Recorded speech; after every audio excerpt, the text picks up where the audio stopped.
Good morning. Welcome into Hurrdat Sports Radio, AM 590, ESPN Omaha, ESPN Tri-Cities. We're live on Twitter, Facebook, YouTube.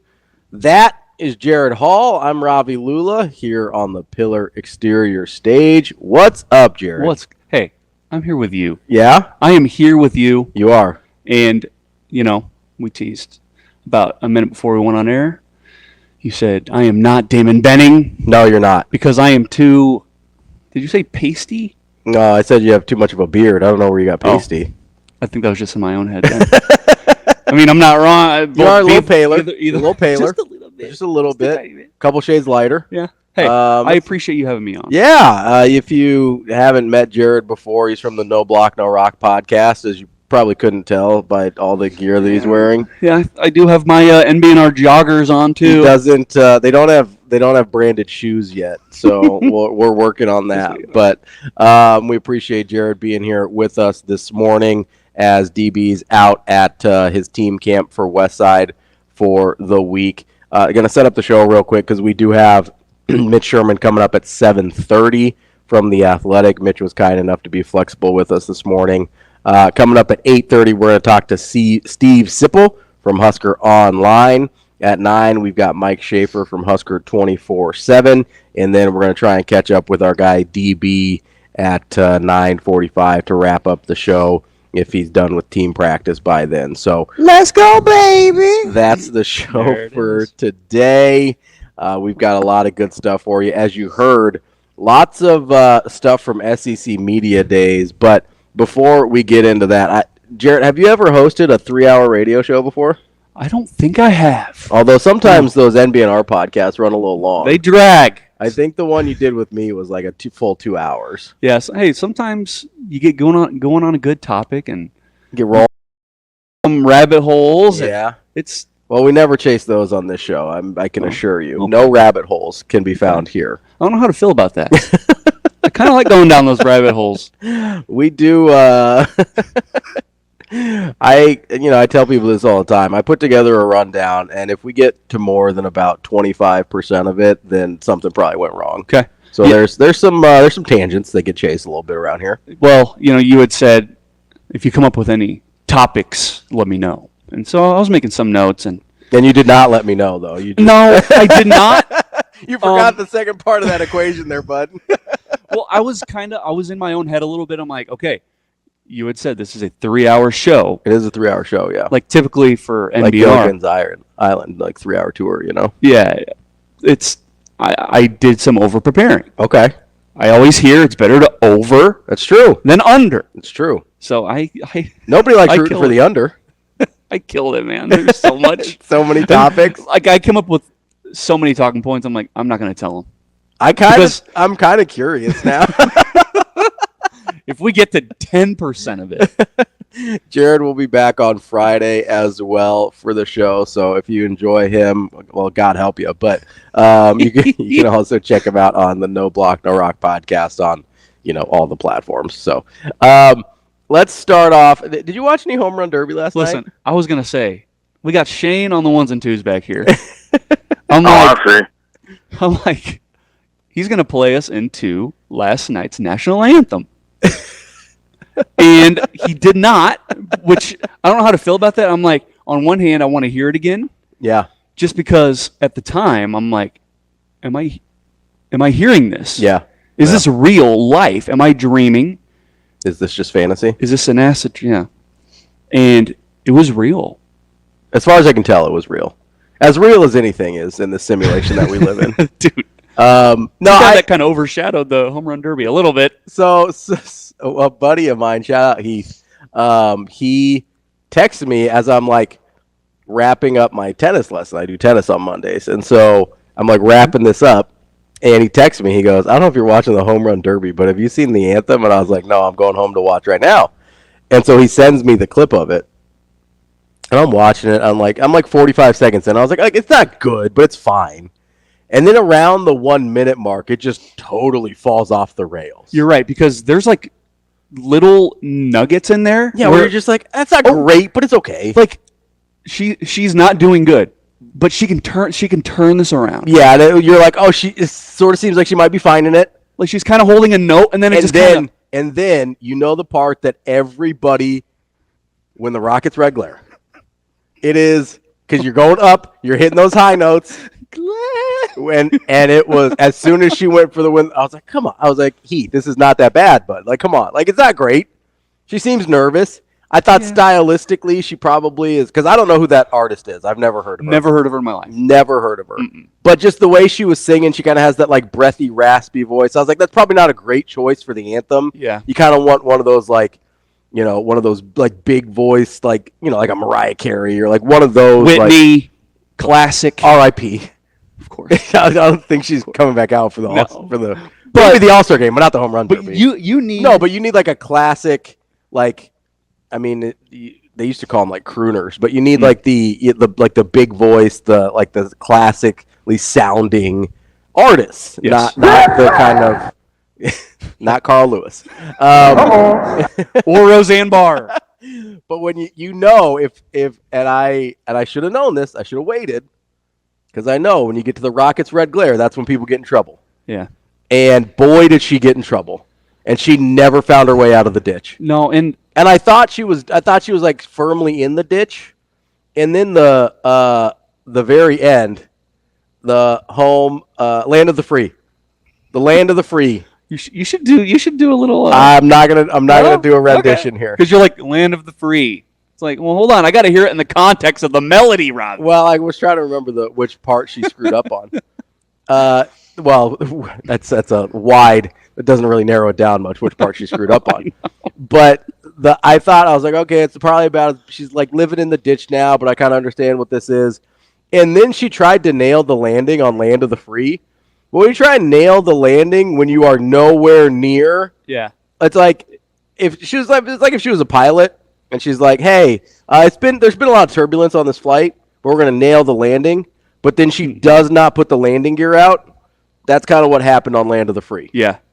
And so a singer like that, you kind of pointed to it. You want someone that's classically a good singer, right? Yes. Like, for instance, I always use the example of Kurt Cobain. Mm-hmm. Was Kurt Cobain a good singer? Like, could he go to American Idol and win American Idol? Probably not, right?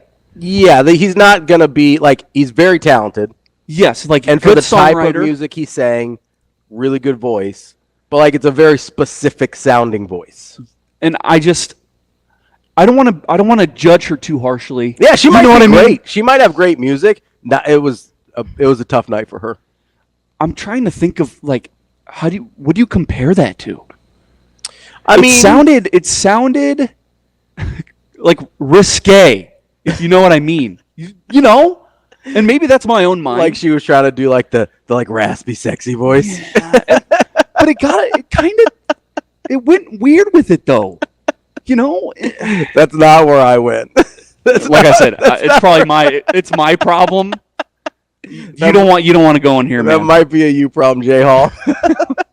I am not going to deny that.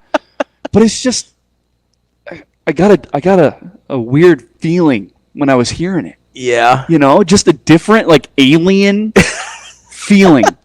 Like, this is not the way... It's like the audio version of, like, Uncanny Valley. Yeah. Like, it's... Exactly. It's not... It's like AI a little bit. Yeah. Like maybe she was AI. Oh, God. Weren't her initials IA? Maybe they were trying to pull one over on us here. Dude. Someone that you've never heard of and, like, doesn't have a social media anymore. Because they scrubbed it. Yeah. And, like, that was another thing, too. I'm like, Ingrid, is this a something? troll? That's all I know. Yeah, Ingrid. Is this a troll? But then she deletes her social media, and it's like, oh, she feels bad. I was like, she maybe doesn't want to hear what happened. Never mind. Yeah. Yikes. I also, well, a lot of times in these events, I know, like the Boston Celtics, they like to use the like Boston, Paula Cole, Boston's own. So a lot of times in these events, they use somebody that's kind of local. Is she Arlington's own? She could be. I mean, I don't know. Ingrid Andress. Okay. I've never heard of this person. Yep, and I don't until yesterday. Oh my, hey, what a way to... We may never hear of her again. No. Although apparently I heard that she's going to be announcing a big concert soon, so maybe it was all a big stunt. Oh my gosh. Maybe it's just all. That's all this is, man. Everybody's just trying to be the next Hawktua girl, and like not everybody can do it. Gosh. You know, poor Teoscar Hernandez, poor Bobby Witt. Nobody cares about what happened. Here we are, just trying to figure out what happened and who the hell Ingrid Andress is. Oh my gosh. What a train wreck. I don't think I've heard of any of these songs, if I'm being honest. No, I'm curious to know. It might just be I don't listen to that type of music, but I don't know. Well, what's the type of music? I don't know. You know, like what is that? Yeah. What sings that? What genre could possibly? I don't know. Okay, so her Wikipedia says American country music. All right. So that would be why I haven't heard of her. Yeah, I'm not a huge country guy. I don't do a lot of country. No. If it's on at a party, it's on fine. But I'm not going to my Spotify and looking at country. I'm not fine with it really. Like I don't love it. Do you like leave the party? Like I'm not gonna leave the party, but I might be like, hey, can we listen to something else? Yeah, you like kind of. If you don't love it, leave it. I'll like make a couple jokes and be like, hey, can we listen to? Yeah. Oh, we're doing Blake Shelton again. Cool. Like, oh yeah, no, I mean, what's the difference between Blake Shelton and Colton Bigaboo? Like they all sound the same. Colton Bigaboo? I don't know who that is. No matter what the name is, they all sound the same. Feel like Colton is definitely the name of a country. Yeah. I don't know who. It's not Bigaboo. It's not Bigaboo. I'm almost positive. You know, I could go for some classic, you know. I mean, just give me some classic rock. You know, I can deal with that. I get not everybody's into my taste in music too, but I do feel like there is common ground that is not country. Yeah, just no country. No country. Can we just no country? Like No Country for Old Men? Yeah, terrific. Film. Or Young Men. For any terrific film. Yeah, it's very one good. of my favorites for sure. Very good. 2007, the Coen brothers. That's right. Anton that Chigurh. and There Will Be Blood, one of the best Academy Award classes. Although I will say, okay, have you seen There Will Be Blood? Daniel Day-Lewis, baby. I think it's overrated. Because I think it's one of the most unintentionally funny movies of all time. Well, especially the ending. I mean, geez. I drink your milkshake. Like the whole. Drink it up. like half of his lines are hilarious. Yeah, it gets a little bonkers. It's like pretty absurd. Like it's a pretty big tonal change at the end there. Yes. I don't know if we're gonna do spoilers. I mean, it's been 17 years. I think we're all right. A bowling pin and someone's noggin. Yeah. He beats Paul Dano to death with a bowling pin, which is objectively funny. It's if you really especially think about after he talks about drinking his milkshake. Yeah. Like out of context, that'd be something like, what hilarious. is going on? It's one of the strangest, most over-the-top movies I've ever seen. It's like the Ingrid Andress of movie endings. Like, what? You're like, what? Yeah, when she was trying to... It's like him beating Paul Dano to death with a bowling pin is her trying to land of the free. That's her trying to land the plane on Land of the Free.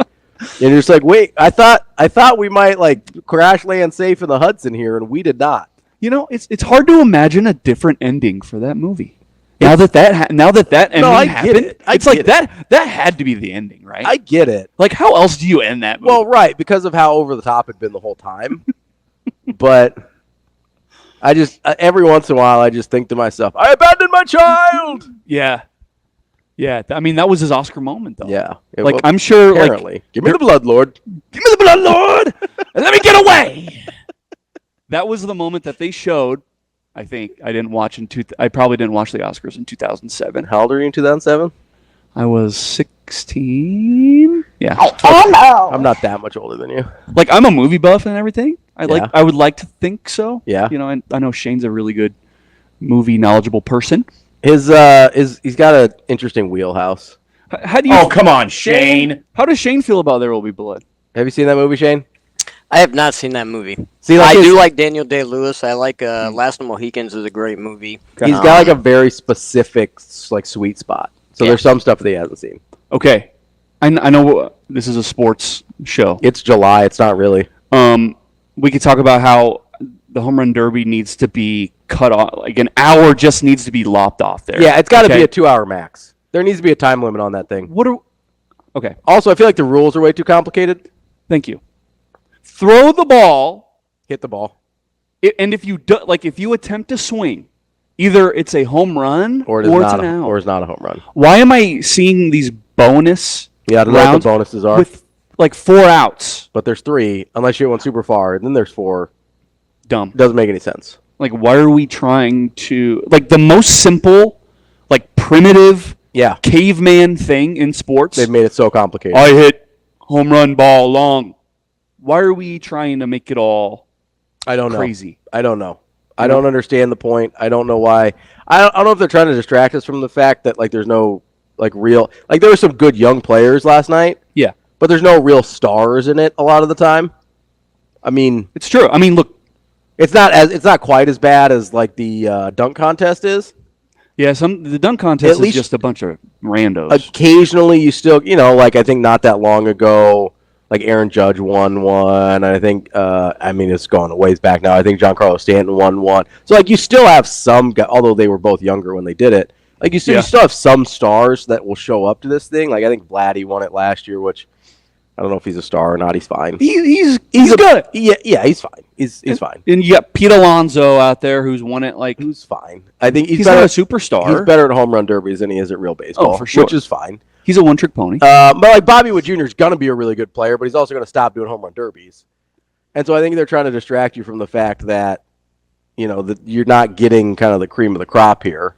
So the home run derby is like the dunk contest in that way. It really is. Which is a bummer because I used to really like both of them. 2000. Yeah. Dunk contest. Is that the Vince Carter? Vince Carter. Yeah. Like the height of Vince. That was Vince's. Yeah. Like that was Vinsanity. Like coming out party to the country. And you don't like who won the dunk contest last year? No earthly idea. You know what I mean? I remember a handful of ones over the course of the years. Like Zach LaVine won one his dunks were good. He jumps high. He does jump very high. He does. Well, not anymore. He's had like 18 ACL surgeries. But he used to jump very high. The Dwight Howard one where he jumps over with the Superman cape. That's a famous one. Yeah. But that's 15 years ago, 12 years ago now. And look, all apologies to Teoscar Hernandez. Nice player. I'm sure he's got a nice, like 340 on-base percentage or something like that. But he's not a dude that next year we're going to go, oh, yeah, Teoscar won. Again, we're going to probably go back to the national anthem. It's going to be like, I'm sorry, who? You overestimated his on-base percentage, by the way. Oh, gosh. It's 340 is not even that good. It is. That's why I was trying to do like kind of a. It is below that. Oh, what are we talking? You want to guess? Career or this year? So for this year, I will say 312. 327 this year. Okay. Career, you're pretty close. 318. Okay. How old is he? You know who he would not play for? Who? The Moneyball A's, baby. Billy Bean. He is 23 years old. No, So he's got some time. He's got some time. He's a youngin. Yeah, he could become a superstar. He's a youngin, although he has been, let's see. Yeah, okay. He's been playing for a minute, though. Yeah. Wait, no, he's not 23. He got drafted, or he came in the league at 23. He's 31. Oh. I was off a little bit there. Well, so I'm on Baseball Reference here. Love Baseball Reference. I love Baseball Reference. Love it. But I'm looking, and I just look. You have to know how to read it. I'm looking for the first number, and I skipped right over born and went to debut. Oh, he debuted on my birthday. Good for you, Teoscar Hernandez. There you go. At 23 years old. He is currently 31, so he does not have time. This is who he is. This is who he is. Listen, it's baked in. This is part of the DNA. Like his 320 whatever OBP is his apex right now. He had what I mean? He did have 2 years above at 340 or higher. Hey. But he's at 318 for his career, so not great. Did he get a Mickey Mouse ring in 2020 with the Doyers? No, he just signed with the Dodgers this year. He was a what's the Blue Jay? There you go. Oh, okay. Blue Jay in That's 2020. Right. That goes because Vladdy was wearing the jersey. Yeah. And he was helping him out because they were buddies from their Toronto days. That's fine. When they were bebopping around Canada. Bebopping around Canada. What's the Canadians? So yeah. Did Vlad make it this year? He didn't play this year, or he didn't participate in the Derby this year. No, but is he an All-Star this year? That's a good question. I would imagine. Otherwise, I don't know why he was there. Because look, he's a guy. He's the son of One of my favorite players. Well, I love me some Vladimir Guerrero. One of the best bad ball hitters of all time. If you can hit a bounced ball, Yeah. like you're instantly one of my dudes. One of the best bad ball hitters of all Like time. I will die on your hill. You know what I'm saying? Yeah. So, and go Oppo Taco with it. I do. No gloves. I do it. He did have like the Mozee look with the no gloves, and he's just got the, Maybe some tape around. got the tape around the fingers. That's right. Is Vladimir Guerrero Jr. an all-star? You Google like my students do. You literally say, "Is da da da da da da." Guerrero's making his 4th consecutive all-star appearance. He is an all-star. He is Congrats, Vladimir Guerrero Jr. So it's safe to say he's a superstar. TK says Mac McClung is a good example of what we're talking about here. Mac McClung, Yeah. Texas Tech. Yeah. Now he's just bouncing around the G League and doing dunk contests. Yeah, he's doing dunk contest. Yeah, they let him in the dunk contest because he's like a YouTube sensation. Oh, I didn't even know that. Yeah. Oh. Well, I remember when he was coming out of high school. He was this big. He had these crazy highlight tapes because he's like 6'2". He's not that tall. No. And he just hammers on people. And it was a big deal at Georgetown got him, and I was like, he's a great dunker. I don't think he's very good at basketball, and he's not. So like, do we say Zach LaVine? Like, No, he's Zach not. LaVine's. He's not as good as Zach LaVine. Okay. Zach LaVine's Yeah. better Okay. than at the time that Zach LaVine won the dunk contest, probably similar skill set wise, but not. Zach always had higher upside. Mac's a little dude. I guess that's why he's in the NBA and not in the G League. Yeah, That might and be he's it. gotten some big contracts. Yeah. Good for Like him. Mac McClung's never getting like a max deal. That's not Mac happening. McClung is probably T. Oscar Hernandez. Like he's 31, right? He's Like, getting up there. He was in college for a long time. right. He was one of those dudes that He just kept hanging around, got drafted at like 26 or something. just probably. like counting crows, man, just hanging around. Yeah, that's right. Coming up next, we're going to talk to Mitch Sherman of The Athletic. We will catch up with Mitch for a few minutes here as he moved today as he's going on vacation, as many of us should and will. We will be back with more Hurrdat Sports Radio here on AM 590 ESPN Omaha, ESPN Tri-Cities. Welcome back into Hurrdat Sports Radio, AM 590 ESPN Omaha, ESPN Tri-Cities. I'm Ravi, Lulla. Jared Hall here with me. We're joined now by Mitch Sherman from The Athletic. Mitch, what's going on, man? Morning, guys. What's up? How are you? Oh, not too much. Solid. Just trying to keep this thing on the rails early this morning. And, Mitch, so you're a big baseball guy. I have to ask, like, what level of interest do you have, I guess not just in the home run derby, but in, like, the All-Star weekend in general? Because, like, when I was younger, I loved it. I was obsessed with it. And now I find it very difficult to find reasons to care. I like that the draft is now incorporated. So I enjoyed watching the first round of the draft. I think if you are in touch with college baseball, and we just saw the College World Series here last month, and that's always the case for people in Omaha, then there's a reason to watch the draft. And as a Royals fan, I was excited to see Jack Caglione go to Kansas City. And that was for me, that's probably going to be the most enjoyable part of the whole event in Arlington, is that like 4th, 5th, 6th pick time when I was like, oh, the Royals might get Caglione here. Like I thought he was going to go 3rd or 4th, and he didn't. And that to me is really cool. You know, no different than an NFL fan watching their team about to draft a great player. You can see that guy in the big leagues when you watch him in the College World Series and project him as a Gold Glove first baseman who hits 35 home runs a season. So that was cool. I'm glad that they added that to the All-Star festivities.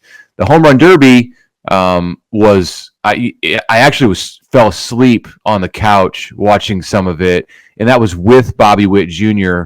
making a run, and it got really exciting at the end. Again, specifically speaking, as a Royals fan, yeah, I was glued to the TV in the last round when he was trying to win $1 million. But normally in the Home Run Derby, I don't know what they've done to it, but it just does not. It's too long. The each round is too long. And tonight with the game, again, I think it's whether you have a connection to a team or players, because I want to see Bobby, I want to see Salvi, I want to see Cole Reagans and Seth Lugo. So that part of it, I'm excited about. But anything else having to do with the whole thing. I don't care about the stupid home field advantage for the World Series. Take that away. It's not how they should decide it. Everything else is, is kind of a snooze. Just so many unnecessary rules and regulations, and it's like we were talking earlier. It's just, can we just throw the ball? If you don't hit a home run, it's an out, and then you can move on to the next guy. And I get you have to make this kind of an event, and you have to make it all fancy. It's just timeouts. And all the time. And you had the cool little Scooby-Doo celebration, and that's a young guy doing Scooby-Doo stuff, which is a little weird. But I mean, I get you have to make it entertaining and all that, but it's just, can we make it like 2 hours at most, for God's sake? I think it would be fun to be there. I think that watching on TV a player hit a ball 440 feet is not the same as doing it in person. And if it's in a game and you're watching it on TV, then it's cool. But batting practice, like being there and actually seeing the physicality of that would be exciting to me. I think I would enjoy the home. Although even that, it would lose some of its. It would get repetitive to see it over and over. But on TV, it's not a great TV event unless you have a direct connection to one of the players. Well, maybe this is a one-off, and so I'm, over nostalgizing it or whatever. But I'm thinking about, what was it, 99 in Fenway, and you got like Mark McGwire hitting shots onto the Boston Turnpike, and that was incredible television, right? Yeah. Maybe it's because I was 12 years old, but it was incredible TV, and it's maybe they can't recreate that. Maybe it was the steroids. Maybe that's just not something that you can recapture again. But at one time, it was incredible television. He could have. They should have just leaned into that and had him actually take some steroids right when he was in the on deck circle. And listen, I'll be willing to sit through a 3-hour home run derby if that's one of the prerequisites. If it's steroids, if it's a steroid derby, you must take steroids, or you're not allowed. Yeah, there were some great ones. I remember Josh Hamilton. Yeah, that one was incredible. 500-foot home runs. And did Shohei ever? Didn't he do a derby a couple years ago? Well, and he had he didn't end up winning a lot. Like Josh Hamilton didn't end up winning either, but he had an incredible first round, I think. And so Shohei was kind of a so they've had moments. It's just, I don't know. It's gotten so convoluted. I just don't even understand what we're doing. And some of the players, great hitters, throughout that thing. But and there's injuries and things like that prevent guys like Bryce Harper and Mike Trout and Aaron Judge. You don't want to do it if you're those guys, and because you've been down that road before and whatever. It's beneath them to try to win $1 million, I guess. But it's not. Witt probably won't do it again because he's becoming a superstar in the sport. Same thing with Gunnar Henderson, who flamed out last night, but. It's not the absolute top players in the sport. Now, Jose Ramirez was in it, and he's a great player, but you're not talking about the 10 best power hitters in the game.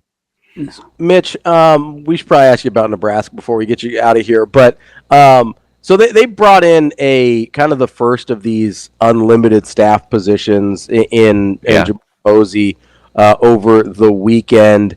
I'm curious, what impact do you think, whether it's Mozee, obviously he's got connections to the Kansas City area, or in general, what impact do you think Nebraska might be able to get from these types of hires?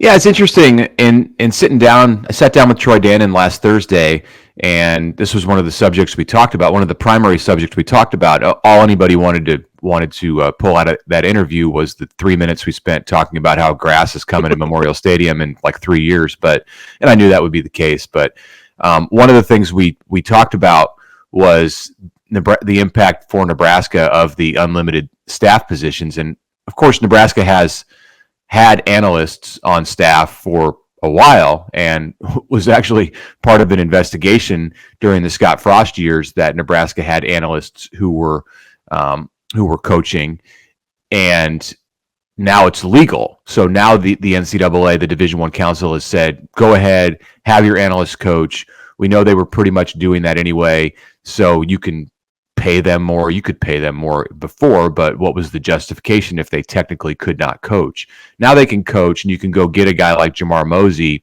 who was a longtime high school coach in Kansas City, successful high school coach, and had taken a position at UCF for Gus Malzahn just this spring before that rule was passed. And so now the rule's passed, and all of a sudden these positions are going to rise in prominence, and he comes to Nebraska. So I'll be interested to see like what his role is. Nebraska doesn't like make big announcements about analyst hires. They do in the case of John Butler, the secondary coach. But for an analyst, you more or less just find out because he announced it on social media. And it's interesting on a number of levels. One, because he's a good coach, like I said. Two, because he's got that Kansas City connection, and you wonder if maybe that can open some doors for Nebraska and maybe getting some players on campus from the Kansas City area. Just him making a call to a coach that he knows and say, you should come to Matt Rhule's camp. Like, this place is pretty special, whatever. I mean, there's a ton of competition for recruiting in the Kansas City area, and Nebraska wants to do a better job with that. Having a former high school coach who grew up right there and is a football name in Kansas City, it's not going to hurt. And then three, his son, Isaiah Mozee, is a 4-star wide receiver in this class, this 25 class, who's committed to Oregon. So his recruiting all of a sudden got more interesting and something to follow for Nebraska. Mitch, we appreciate the time as always. Enjoy your vacation, your last little time to relax before we get going on football. So enjoy that, and we appreciate you as always. Yeah, thanks for having me, guys. That's Mitch Sherman from The Athletic. Good stuff there from Mitch. A little abbreviated today to accommodate our schedule and his, so we appreciate him doing that. We will be back to wrap up hour number 1 here on Hurrdat Sports Radio, AM 590, ESPN Omaha, ESPN Tri-Cities. Wrapping up hour number 1 here on Hurrdat Sports Radio, AM 590, ESPN Omaha, ESPN Tri-Cities. That's Jared Hall. I'm Ravi Lulla here on the Pillar Exterior stage, live at Hurrdat Sports Bar and Grill. We got TK on the line giving us a call. If you want to call us, it's 888-638-4876. What's up, TK? Good morning, fellas. How we doing? Doing good, man. How are you? Oh, another damn paradise. Yeah? I see that the label has changed the name to Fools and Fools. You got different people all week. Yeah, we do. We got the DBs out coaching the high What's school up, kids. brother? Up. Coaching the high school kids up. Okay, so I got a question about Mozee. Okay. Just about Mozee, but we already saw this at the beginning with Rhule, with Simpson, who was a prolific coach in Florida. Mm-hmm. We have this with Mozee now. I'm sure there's more high school coaches on the staff, and I just don't know them off the top of my head. Where do you guys want Matt Rhule to pick up a high school coach from? Like, what geographical area? Ooh, that's an interesting one. I wouldn't. So the first thing that came off the top of my head, because he's got the Texas connections already, so I'm not too worried about that. Florida's obviously a good spot. Yeah. Off the top of my head, I went California. Okay. Like, I think I'd like a Southern California. I mean, with the Pac-12 schools joining, you're going to have a little bit, I think, more of a tie out to that part of the country. And it does feel like half of the quarterbacks in Division I come from Southern California. Sure. So I wouldn't hate just having. It's pretty impressive. Yeah, like I wouldn't hate having a connection out there. That's the first thing that came to my head. Like, obviously anywhere in the Southeast would be great. Like Georgia, specifically Georgia, I think. It's always Georgia. They freaking churn them out. Or somewhere from like the DMV, the Virginia, Maryland area is like a super talent rich area. Yeah. Well, I was gonna say, like New Jersey. Like I know Matt Rhule has New Jersey connections, but like that New Jersey area, always known for their hard-nosed, kind of crazy dudes that we used to have from Jersey. Had a couple of those. Had a couple. Helped us win some natties. Yeah. You know, you could argue with how they did it, but they did it. So I don't know. So no arguing. That's right. So Jared wants to Jersey. What's your answer, TK? So I had two. One of them was Georgia. You got to poach somebody off that Buford staff. Yeah. If you're going to keep going to the well, you got to get somebody from Buford. And then the other one is somebody from Las Vegas. Ooh. Okay. Try and get a bigger in with those Gorman Bishop Gorman guys. Yeah. Give me some more Tyjon Lindsay's. That's what I need. You want another Bishop Gorman guy. I get it.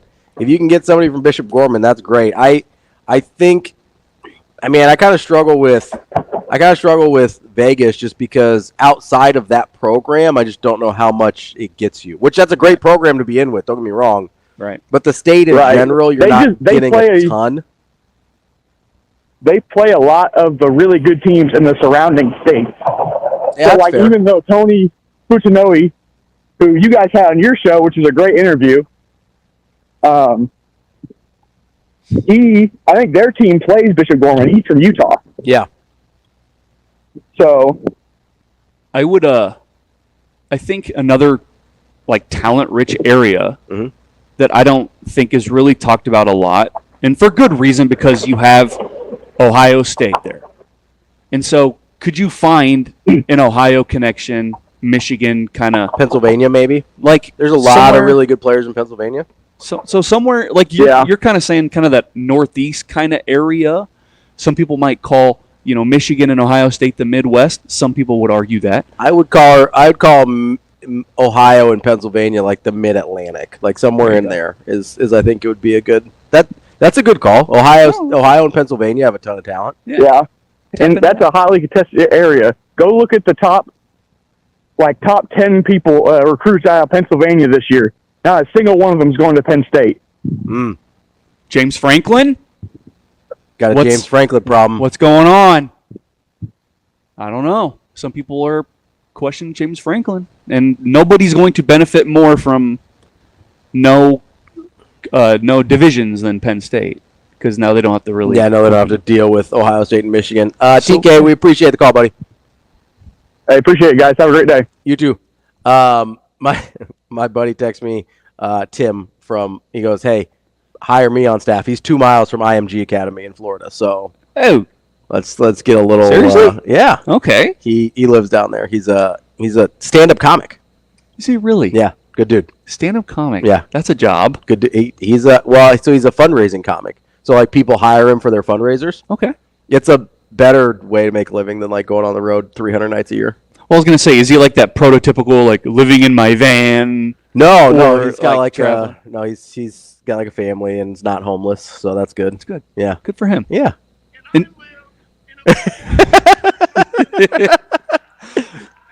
And he is listening right now. He is, yeah. He just texted me. Like, who would you say is like his main influences are? I don't know who his influences are, but he's what he calls a clean comic, so he's not like swearing or anything. So not like not like Dave Chappelle or anybody like that. Okay. There's a guy I think named Brian Regan that's kind of like that. It's kind of like observational and like fairly clean, just kind of like, oh, that's funny. Yeah, you don't need to be dirty to be funny. No, you don't have to be. It helps sometimes. I particularly enjoy it, but no, I think he's funny. He's a funny guy. Okay, good. I like that. Am I a funny guy? You laughing at Yeah. me? What, like a clown? I amuse you? No, I imagine though with the unlimited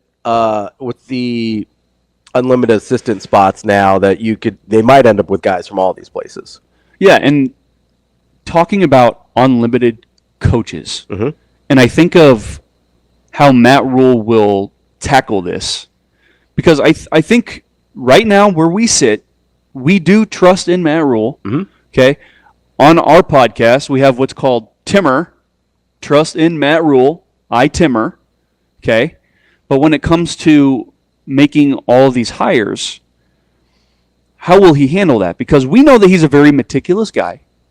He is pretty hands-on. Yeah. And so do we anticipate getting like 20 new Twitter notifications like, hey, we just hired this guy and this guy, 2020. I heard a number earlier. If you had to guess how many football staffers they are currently, so you got your 10 assistants, 11 now with Mozee. If you had to guess how many, there are staffers, support staff. So that's everybody. This is right. What would you guess that number is? Am I crazy to think? Are we in the 60s, 70s? 77. 77. Okay. 77 or 78 is the number I was told. Okay. I didn't go and count them up. I'm taking whoever's word for it. I don't remember who I heard it from. That sounds reasonable. But that's a big number already, right? So my point is, I don't think managing a large football staff is going to concern him at all. Right. I think he's going to do whatever is whatever he feels is necessary to give Nebraska an advantage. And if he feels one of the things that can give Nebraska an advantage is the fact that it's like, hey, we can go out and we're happy to pay these guys to be coaches, then we're going to do it. Yeah. Right? I mean, I think the biggest, because Amazing Daniel brought this up yesterday when we were talking about these extra coaching positions and stuff. And he's like, at what point does it become like too many cooks in the kitchen? Which is a fair question. Mm-hmm. Let me give you this number, though. What's the size of an NFL roster? I do not know. 53. Okay. 53. So you're talking, Nebraska's got 3 times that many guys right now, right? Got to So babysit. if you're talking about, okay, you want to include practice squad and whatever, okay, let's say it's double. It's at the very least double the size of an NFL roster. Most NFL staffs have like 20-ish coaches. So you're talking about half the roster with double the amount of coaches. So I think it's a while before we get to the too many cooks in the kitchen pot. That's fair. That's fair. That number does exist, for sure. At some point, it does exist. And I think that number exists in correlation with how well your head coach manages the coaching staff. So for some people, that number is lower than it would be for others. Not really concerned about that with Matt Rhule. You know, and with this new unlimited coach rule, for Coach Rhule, if this would have happened 3 years ago, Okay. would we, like, of course, we were all on the Scott Frost train, okay? But imagine if this rule had come down 3-4 years ago, we probably wouldn't be as ecstatic about 100%. it. Because right now, we feel like Matt Rhule has a good handle on his staff. He hires people that he feels he can groom to the next level. Well, not just that, but also to replace guys from the main coaching staff, from the core 10. I don't know what else to call them. Like, you have to make some distinction, right? Yeah. Absolutely. From the core 10 and elevate the guys that he's bringing into those spots, right? Like, we saw it with the tight end spot last year to a certain extent. We saw it, he's talked about it with, hey, when Tony White leaves, I've got a couple guys on staff where there's Terrence Knight and Rob Dvorak, and prior Evan Cooper, and now John Butler. There's 3 guys that'd be like, yeah, I could see any one of those guys being defensive coordinator and not being a problem. So, I think he's going to almost use these spots as like a farm system for his own coaches. Yeah. And some of them are going to go off other places, yeah, but he's going to use it to develop so that he doesn't have to go out and be like, oh, well, we lost Evan Cooper unexpectedly. We got to go find a guy, right? Like, Yeah, that's true. I think he's going to use it as a farm system. Yeah, and again, with Matt Rhule, We trust I would him. rather have it under him If it was than some of the other guys that we've had. if it was almost anybody else we've had, I'd be like, yeah, I don't know about that. I don't know about that. We'll be back with more Hurrdat Sports Radio coming up next. Nothing says southeastern part of the United States like Oklahoma. That's right. Welcome back to Hurrdat Sports Radio, AM 590, ESPN Omaha, ESPN Tri-Cities. That's Jared Hall from the No Block, No Rock podcast with me this morning. I'm Ravi Lulla here on the Pillar Exterior stage at the beautiful venue at Hurrdat Sports Bar and Grill. It is beautiful. That was Greg Sankey at SEC Media Days. What I love about Greg Sankey is even when he says things that I agree with, he still can't help but being a sanctimonious SEC homer, which is his job. I get it.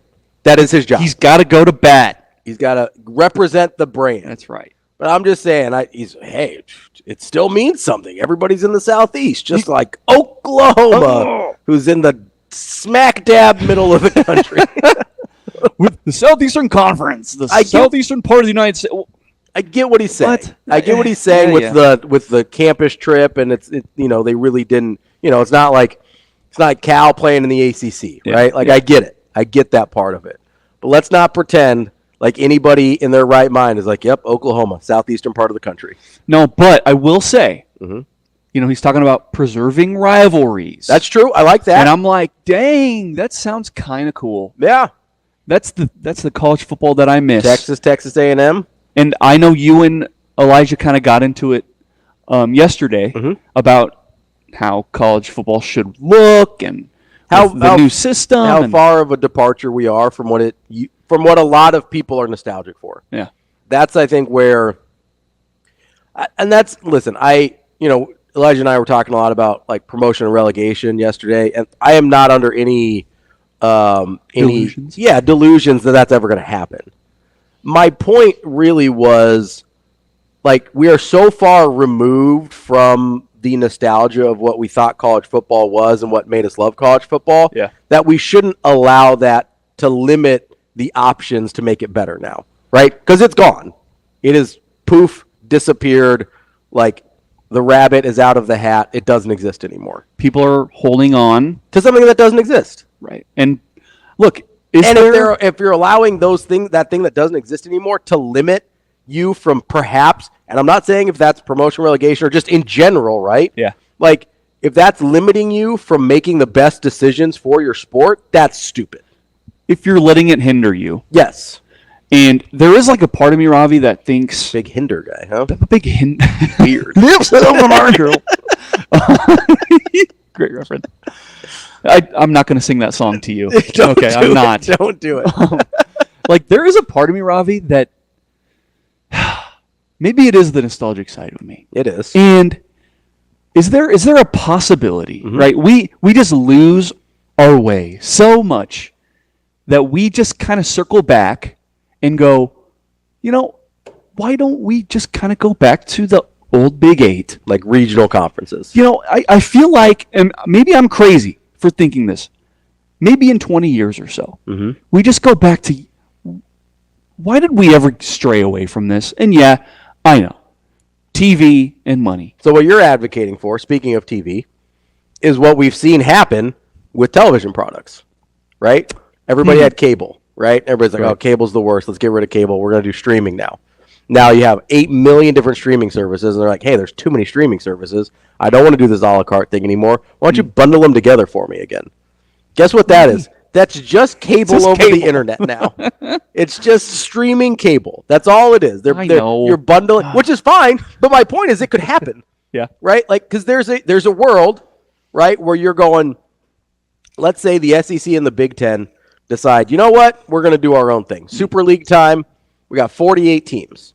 Well, guess what? You can't have anything that resembles a round robin type of schedule with that, right? Insanity. So what are you going to have to do? You're going to have to break it up into, you probably call them divisions, right? But what does the NFL do? You've got regional divisions. That could end up looking a lot like these traditional conferences. Now, the context of it's going to be very, very different, right? Yeah. You'd have the old Big Eight in the context of a Super League, and you have to win the Big Eight to go to the playoff and whatever. It's going to still be very different, but you could regain at least some of the geographic and regional rivalries that you used to have. That's on the table, I think. Yeah, and that's all I'm really advocating for is just, can we have some sense of the Greg Sankey regionality thing? Can I ask a question about regionality, though? Okay. Why does it matter? I think, is it better for Texas to play SMU, or is it better for Texas to play Alabama? For the sport, for television, for fans, for anybody, is it better for anybody for Texas to play SMU than it is for Texas to play Alabama? It's good for Texas. Yeah, because they're going to lose to Alabama. Right. But I mean, for the sport in general. There's a part of me that's like, when Nebraska would play Texas. Yeah. I mean, that's not regionality. No, it's not. But when Nebraska stopped playing Texas, it was viewed as a negative thing because guess what? Now you lost that recruiting base there that you had kind of established. But then there was a part of me that I do like the bragging rights. But it's not a regional thing then. Like Nebraska, Texas isn't regional. No. Like, would you rather Nebraska be playing Iowa State or Ohio State? I get wins and losses. Listen. But right, like, or you're talking about, would you rather them be playing Kansas State or Michigan? Like, for the sake of the brand of college football, forget Nebraska's wins and losses. For the brand of college football, it's a no-brainer. I think that's part of the problem is I am jaded. Yeah, because Nebraska's been getting their tail kicked in the Big Ten for the last decade. Because you're talking about this relegation system. Nebraska would have been relegated. Yeah. And they would be like, they would be playing. But maybe we wouldn't have to suffer through so many inept people. Like when relegation's on the table, you got to move, baby. That is true. It gives you a sense of urgency. Yes. It To does. like, hey, we got to change something up. Yeah, we got to go. Yeah, so we're not in this It's time to go. the D-Gen League. I've had enough being a D-Gen. But that's kind of like regionality is not like that was because of very practical travel purposes. We have Right. to play the people close to us because our travel accommodations cannot really afford anything else. Maybe I'm just thinking of the. Now you got, I mean, like all these teams are going to be chartering planes and stuff. Now, like what? Just go fly and play whoever you want to play. I'm thinking of the student athlete. No, you're Okay, yes, I am. No, they you're have to go not. to class. You don't care. I do not care. You know what? You know how people go to class now? It's over the internet. The internet's everywhere, bud. It's in Texas. It's in Oklahoma. It is in Texas. It's in Ames, Iowa. Allegedly. I don't know about those Iowa folks sometimes. Yeah, they're little podunks. They might be a little behind the times. But that, like, the reason regional conferences existed is because you were just playing the people near you. It's like why people go, like in school districts, they go to the school that's near them Yeah. most of the time. Unless you're out there, like recruiting in high school or whatever. But, like, for the most part, like when you go to elementary school, you're not like that, but it's a practical travel purpose. It's not like Right. this is the best elementary school. It's like, no, this is the one I live next to. You know, Ravi, when I mentioned the Big Eight Yeah. as a Nebraska fan, Yep. of course I want that. You're not even old enough to remember the Big Eight. Oh, hey, How old were you in 1996? I was 5. Yeah, you don't remember the Big Eight. Hey, I barely remember the Big Eight. I have remnants in my mind. Okay, I have little twinkles of remembrance. Okay, I think that's other stuff floating around in there. delusion. No, but like as a Nebraska fan, that's when they were at their best. Sure, yeah. And so it's like I want to go back to that. You want to go I back need that. You want to go back to them being their best, though. You don't care about the Big Eight. And look, here's the thing: if we go back to the Big Eight, guess what? Kleiman's going to kick our butt. Yeah. Leipold's probably going to Right. kick our butt. I mean, right. know? If they'd been in the Big Eight this whole time, these other teams would have beat them. It's not like the Big Ten West was a juggernaut. You're not wrong. Like it's not like the Big Ten West basically was the Big Eight, and Nebraska couldn't deal with it. Yeah. You don't miss the Big Eight. You miss Nebraska being good, which is fine. I miss it too. But that's not like we attach ourselves to these things that aren't actually what we miss, right? We don't miss playing Iowa State and a terrible Kansas and a terrible Kansas State. We don't miss playing those teams. And then you get like maybe 1 or 2 games a year against Oklahoma and then whatever other random team decides to be good that year. Yeah. You don't miss that. You miss Nebraska being good. That's it. If Nebraska had been good in the Big Ten, you would love the Big Ten. You got me. Nebraska had been, I mean, I don't have any problems with the Big 12. Like, they were pretty good most of the time they're in the Big 12. Right? Like, Yeah. That's not what it is. It's just that they've been bad. That's all it boils down It to. really is.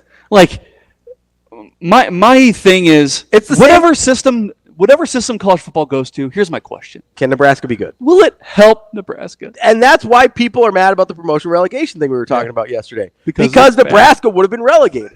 That's the only reason. If Nebraska was playing like Bama right now, it'd be like, yeah, bring it on. Get these bums out of here. Relegate those. Get these bums out of here. Why are they taking my money when they're not any good? Get them out. But that's not where we're at right now. That's true, man. We have- Whatever helps Nebraska in the end. Which I get it. Like, I get it. That's fine. I'm on that same page too. But, like, we have to be able to separate the thing we actually miss from the thing that we think we miss. Because sometimes we just won't say the thing out loud. It's like, yeah, I just want Nebraska to be good again, and that's the last time they were good. And people that I don't think people are really mad about like NIL anymore. But for those people that were mad about it, the question is, will it help Nebraska? And so far, in this very short window that we've had so far with NIL, it really hasn't. However, It can. with this quarterback that we've gotten, It can. I think that certainly played a part in bringing him into the fold. Well, and I like NIL now. here's the other thing, right? The reason the NIL hasn't helped Nebraska get better to this point is because the good players want to go places to win. That's all Right. it boils down to. So let's say if Nebraska has a good season this year, knock on wood, pray to our Lord and Savior Dylan Raiola, right? Like He walks on water, like you said. he might, you don't know. He might. You've never seen it. You've never seen him That's sing. right. But like, let's say Nebraska has a good year. Call 8 wins. Let's say they have a good year, right? Yeah. I think that's on the table.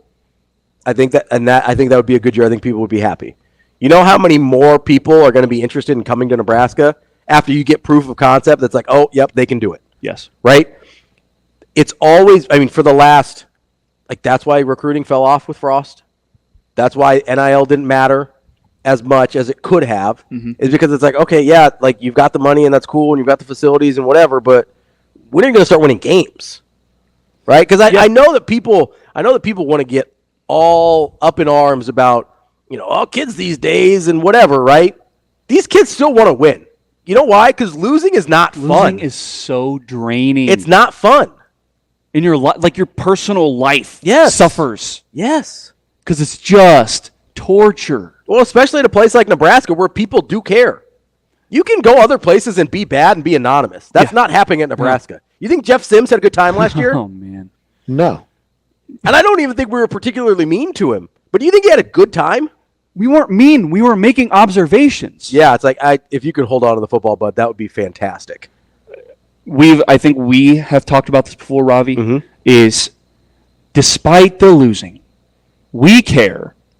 And is that a detriment that we care so dang much?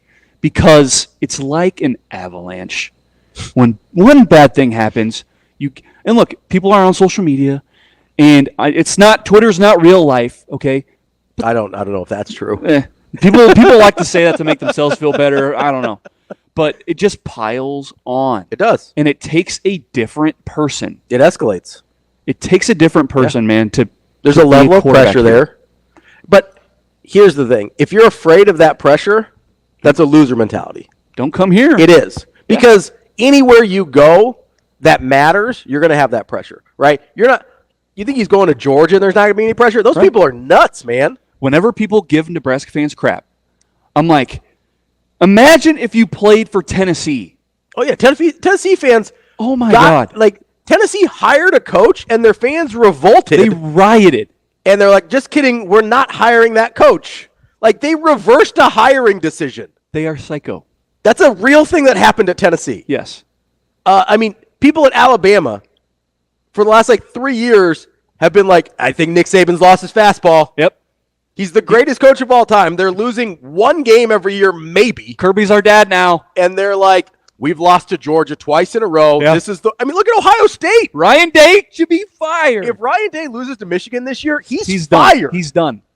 He's gone. His goose is cooked if he loses to Michigan this year. And you think Nebraska fans are bad? I know.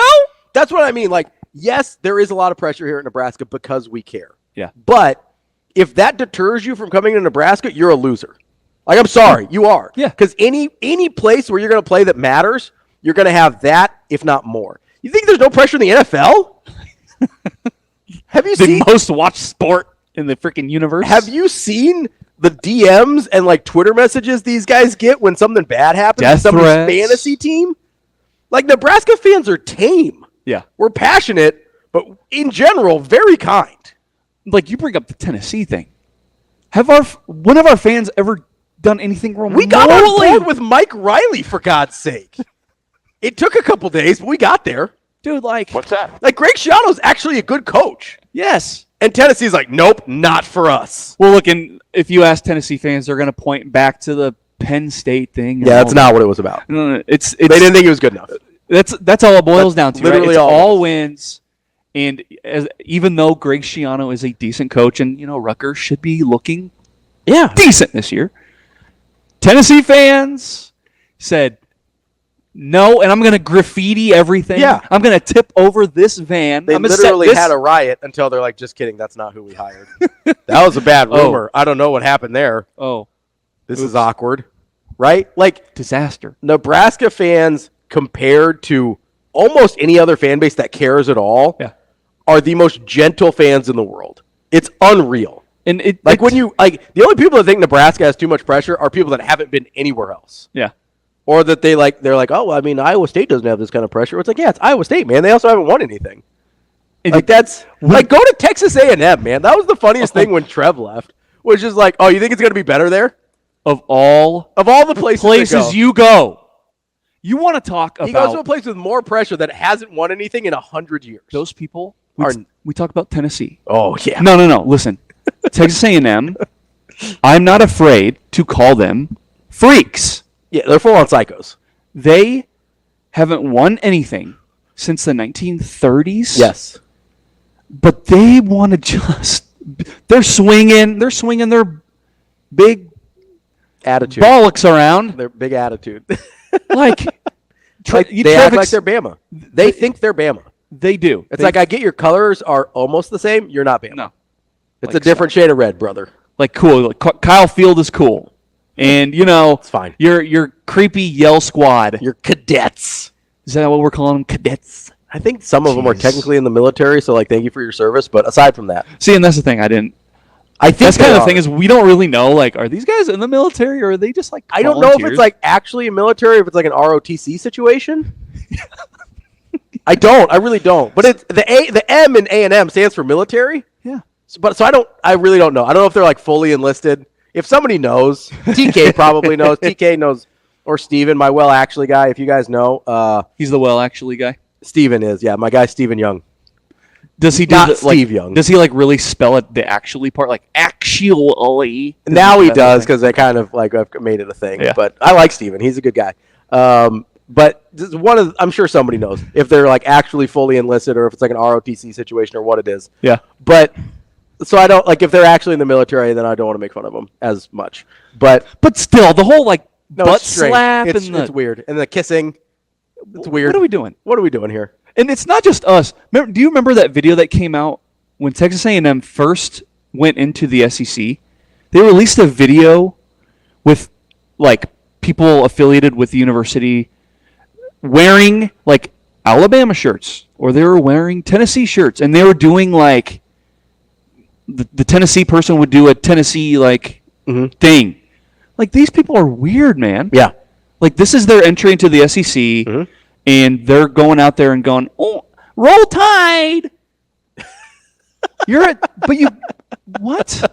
That's not how it should be, man. It's weird. Yeah, it's a strange thing.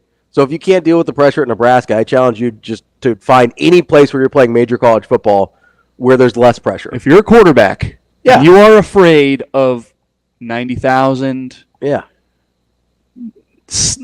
Less crazy people. 100% less crazy. If you can't handle it here, you can't handle it anywhere. Like, that's why I said it's a loser mentality. You're so nice. Like, really, we are. Like, I get that there's some bad apples out there. I get it. Welcome to life, just humanity. Yeah. Congratulations. Yeah. Right? But in the grand scheme of things, but I will say it's not a detriment because the only reason Nebraska is or can ever be relevant again is because we care so much. It's kind of like Kansas basketball. There's no reason Kansas should be good at basketball. I get that it's like where it was born and or like whatever, like Naismith was there, like whatever, right? I think he was born in Massachusetts, but he ended up coaching at Kansas, right? Yeah. But like, there's no reason for like their population's very similar to Nebraska's. True. They don't. There's no reason for there to be like a hotbed of basketball talent in Kansas, right? There's no recruiting. You know why Kansas is good at basketball? Because they demand it. They demand to be good at basketball, and the resources that they allocate to it reflect that demand. Mm-hmm. That is the same thing at Nebraska, and it's the only reason Nebraska matters is because we demand it, right? And I get on the field, Nebraska hasn't mattered for a while. But the only reason that Matt Rhule can come in here and make what he makes and bring the people that he brings in here from NFL backgrounds for the last, John Butler was an NFL head coach or NFL defensive backs coach for 10 years. Yeah. He would have had other opportunities, right? Like, he's very good at what he does. His numbers at Buffalo were incredible. He came to Nebraska, right? There's a reason he can go and be like, yeah, we've got the best football facilities in the world. He's been to other places. It's true. He was in Texas. Mm-hmm. He was in the NFL. So we've got the best football facilities. We've got the best this. We've got the best that. We've got the best everything, right?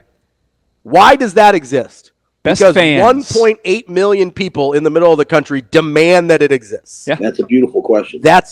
Yes, it is. Thanks, Coach Rhule.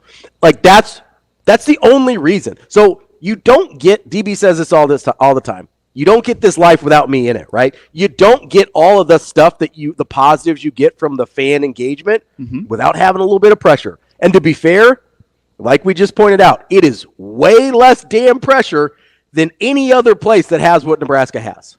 Imagine going to, I know we keep using SEC schools just because it matters more. They're the easy target. Well, okay? Media days right now, they're going on. Yeah, that too. Yeah. Imagine going to Tennessee and they have a few 4-8s in a row. Mm-hmm. They don't go to a bowl for 7 straight years. Just imagine. What would Neyland Stadium look like? What do you think Neyland Stadium would look like? Half empty. Just an empty Shell of a stadium. Empty, you do the Rocky Top and you don't hear anything because there's no fans in the stands. Not a soul. And so, yes, you're right. We are willing, as Nebraska fans, to sit on these wooden planks and pee in the troughs. Which is just degen behavior, by the way. 100%. Thank you for agreeing with me, because I need walls. I don't know about you, Ravi. I need stall walls. Some people might call me shy, and yeah, I am a little bit. I'm sorry. But my main point is, no bowl for 7 straight years, we show up. Guess what's still full? Memorial Stadium. Still red and some white. And Jared's bladder because he's a nervous peer. Coming up next, we've got Steve Sipple from Husker Online. He will join us here on Hurrdat Sports Radio, AM 590, ESPN Omaha, ESPN Tri-Cities. Halfway through the show here on Hurrdat Sports Radio, AM 590, ESPN Omaha, ESPN Tri-Cities. We're live on Twitter, Facebook, YouTube. That is Jared Hall from the No Block, No Rock podcast. What's up? Also has a day job, but that's okay. That's right, I do. Not right now, but... I'm Ravi, Lulla. We're here on the Pillar Exterior stage. If you're driving into work, which Jared's not right now, that's okay. You make sure you are clicking that seatbelt. Wearing seatbelt saves lives and prevents injuries, but only if it's worn properly. Make it click. Message from the NDOT Highway Safety Office. This isn't, I wouldn't call this breaking news. It's interesting news. But it's, it's timely. It is, there's some stuff happening on, you said Twitter's not real life, but sometimes it is. You're right. What is happening? Matt Rhule just tweeted out a picture of him. Just hashtag GBR is the only text. He's wearing a crown. He's wearing sunglasses, and he's pointing with the double finger thing. The double finger point. If you're watching on the stream, he's doing the double finger point here that he started doing. What does this mean? With sunglasses on and the crown. Don't forget the crown. With the Hawaiian shirt. And that is not a Burger King crown. That looks a little more substantial than a Burger King crown. That's not paper. Yeah, right. That's not a paper crown. Who gave him that crown? Like, what did he do to get that crown, do you think? I'm trying to Zapruder film this picture here. I think he's on a cruise. Looks like he's on a cruise. I think he might be on a cruise. So maybe the Royal Caribbean cruises, you get the crown or something. I don't know. Who's he pointing at? What's he pointing at? I'm analyzing pixel by pixel. Yeah. This is what we do. Yeah. Could it be a new mitt? A new mitt? Is that what you call it? A new mitt? That's a new one. I stick with Crute. I'm a big Crute. Is that a new Crute? You a big Crutin guy? I might be a mitt guy though. I don't know. You might be pointing at a mitt. That's awesome. I might be pointing at a mitt off screen. Like the reason why we're doing this, right? Yeah. Well, first because Sipple took too long to answer his phone. But he's here now. What's up, Sip? Sip, you see this picture? Why else are we doing this? Joining us now, Steven Sipple from Steven M. Sipple. The M today stands for Mitt. Mitt, as in commit, possibly? Maybe, I don't know. Steven M. Sipple from Husker Online. What's up, Sip? Mitt? That's like Mitt Romney? Hey, the RNC is happening. Just trying to be topical. Mitt Romney. It is. Tis the season. I think you could do better than Mitt, but that's fine. I could do Mick, like Mick Tingelhoff. Ooh, that's a reference. Mick Jagger. Yeah, maybe. I'm sorry. I don't know if you think you're more of a Jagger than a Tingelhoff. Absolutely. I mean, I'm 5'8", 170. All right. Okay. Single played center in the NFL for years, and he wasn't 5'8", 170. I wouldn't say. Well, it depends on what years those were. Those centers used to be pretty small, Sip. Not 5'8". Right. He used to block plumbers and. So there, Sip, we're trying to analyze this photo that Coach Rhule put out. Do you think he ever kind of is trolling us a little bit because he knows we do this?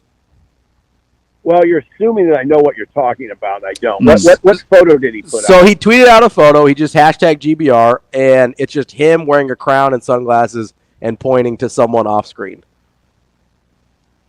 Huh. Yeah, I don't know what that is. Neither do we. My initial thought was like, you know how some coaches before like the guys actually signed, you can't talk about recruits. So my thought was any ambiguous tweet that seems positive, I assume is a recruiting tweet. A new mitt. Yeah. I mean, I guess it could be a coaching hire. You know, he's in the midst of those. You know, hiring some guys now that they can work on the field. I don't know how to term those hires, but some of that's going on too. It almost seems like it could be that to me, but Fair. who knows? Fair. Yeah. I mean, that was a big hire they made. The guy from Lee Summit, Missouri. Mozee. Big. Mozee. Yeah, Mozee. And I know he was really excited about it. So maybe he's got a big name, like a bigger name. Ooh. You know? I don't know. Hard to say. Well, Sip, this is Jared Hall from the No Block No Rock podcast. It's good to talk to you finally. I've been wanting to talk to you for a long time, Stephen M. Sipple. Speaking of this Mozee guy, you say that Rhule is excited, and I guess I'll just ask you to go into why is he excited about this Mozee hire? Oh, I mean, it's kind of a flex. You know, you're hiring a guy from Lee Summit who has a son who's very good. I mean, it could be an avenue to his son, I think it's Isaiah, who's a receiver. They line him up at running back. He's an interesting player. Recruited as a receiver. He's currently committed to Oregon. And I'm not saying, now listen, now it comes off as well, yeah, they went and got his dad to coach because he has his son. Well, I mean, that's part of the equation, but it gives you a well-known name in that Kansas City area, which dried up for Nebraska a little bit in recent years. Not completely, but dried up more than a lot of people are comfortable with. So it gives you a recognizable name there. It gives you a guy who was very successful as a high school coach.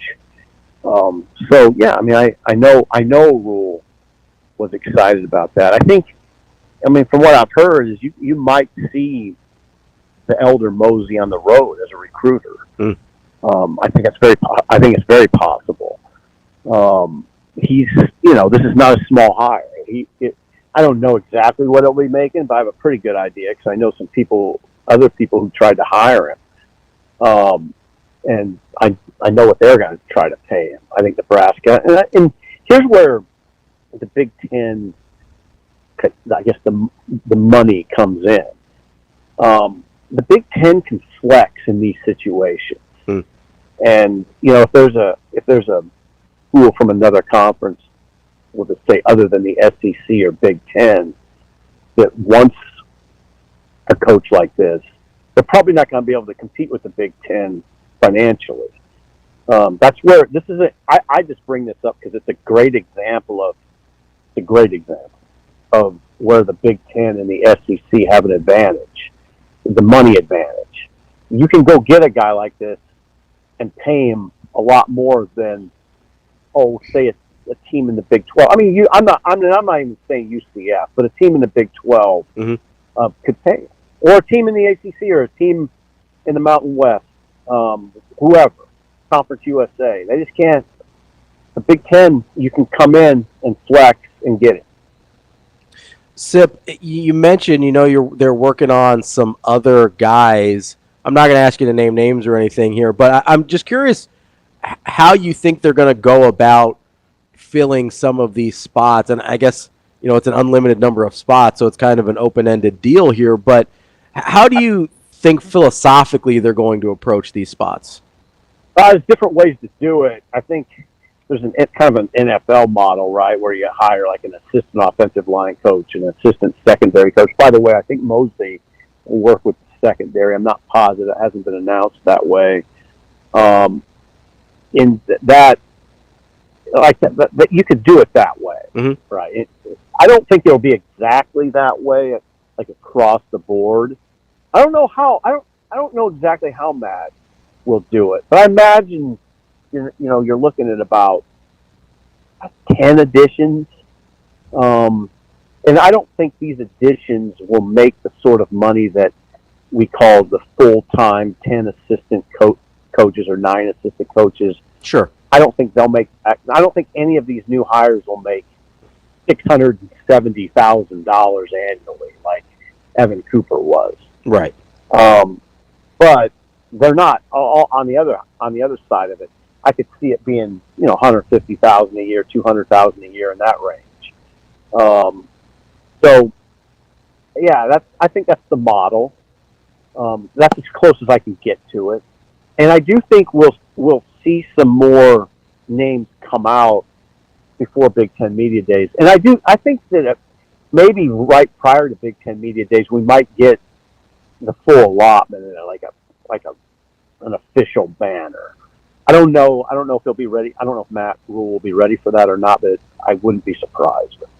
Sip, do you want to hang on with us through the break here and join us on the other side?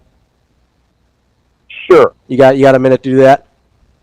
Yeah, I got a minute. Okay, perfect. That's Stephen Murphy Sipple from Husker There Online. you go. Murphy. We will be back with more from Sip. We appreciate him hanging on with us here on AM 590, ESPN Omaha, ESPN Tri-Cities. We will be back with more Stephen M. Sipple right after this.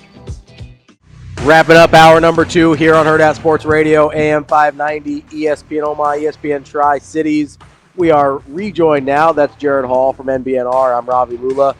We are rejoined now by Stephen Monroe Sipple here from Husker Online. I was going to say Millhouse. Ooh, Millhouse is a good one. What's up, Sip?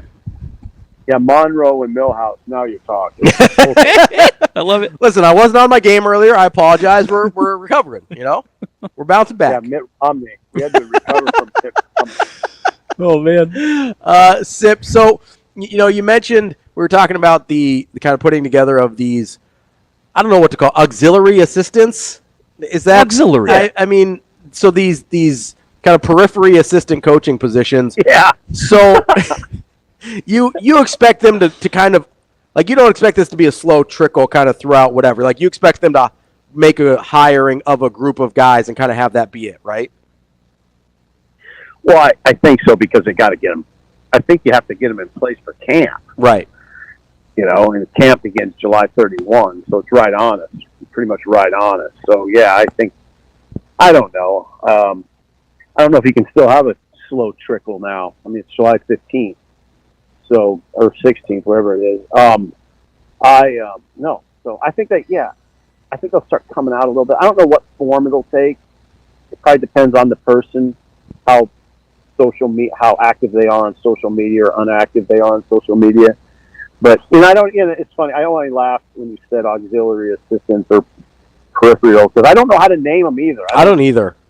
It's kind of it's not confusing, but it's we're just so used to in college football just saying the head coach and his full-time assistants.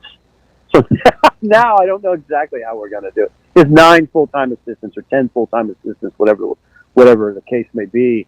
So now it's different. Yeah, it's causing me problems too, because I don't know how to name them either. Well, speaking of full-time assistants, Sip, I'm not going to lie. I am still kind of like in a daze with this whole John Butler hire. I mean, it's seriously hard to imagine any better result coming from this set of circumstances. As a Husker fan who is definitely biased, is the other shoe going to drop here? Like, is it okay to feel good about this hire? Yeah, I don't think there's another shoe. I think it's okay. I mean, I've kind of reached a point in my life that I just don't sign off on everybody. Right. We'll see how it goes. We'll see if he's a good fit here. And now, how are you going to determine it? Would it be fair to judge him stringently in year one under these circumstances? I'd say not. In fact, I said it with Rhule staff going in. I don't judge these guys stringently, at least for a couple of years and maybe 3. And the reason, one reason just cropped up the other day. I was talking to E.J. Barthel, the running backs coach, and he wasn't. It wasn't. The subject wasn't about this. It was just part of the discussion. But he was saying, I'm just basically now trying to get a foothold in my recruiting area as a Nebraska coach. People are. I'm trying to learn. About coaches and players in these areas, and they're trying to learn about me because it's so early. Exactly. I appreciated him saying it because it is early. We're in this very, very in college football. The nature of it is this way. I hear like my colleague Sean Callahan. He has said it a few times that this staff has to win now because they're losing guys to programs that are winning. They got to win. Man, he's not saying in the context of like job security, but it's so interesting. On one hand, we do this. Yeah, hey man, they got to start winning because they're losing guys. And then we say that in the media and in the fan realm. And then on the other end of it is, God, they're just trying to. They're still very new in this job, So it doesn't always match up very well in college football. With this yearning for immediate results. It doesn't really match up with the way it should be, but there's no stopping it. I don't have a remedy for it. Yeah, there's kind of this weird balance, right, Sip, of it probably takes, especially with how early recruiting starts now. You're talking about 2 or 3 years earlier than it used to start. So that's 2 or 3 years you are behind when you get on campus as a new coach. Great point, Ravi. Especially if you weren't in the college game like Rhule wasn't, right? Like he didn't have relationships with existing high school players because he wasn't coaching college when he came to Nebraska. So you've got these guys that are 2 or 3 years behind in recruiting, but at the same time, you've got to win within those first 2 or 3 years to be able to get some of these recruits. Like it's kind of a much more delicate balance than it used to be, because the timetable on winning has been sped up and the timetable on recruiting has been extended so much. Great point. Yeah, you're kind of operating from behind. Yeah. And again, you can't. You're not really allowed to, but you are. And you will never hear Matt Rhule say what we're saying. He won't say that. Right. I don't even know that he'd express it privately. He's sure the hell not going to say it publicly like us. And I'm not. Don't read this. I'm the biggest. I'm known as the biggest apologist in the media corps, and that's not what I'm doing here. I just recognize the challenge, and it really struck me when Barthel was saying that. And he's not he wasn't making excuses. He just said, I'm still kind of feeling my way along as a Nebraska coach in these areas where I've been assigned. Interesting, very interesting.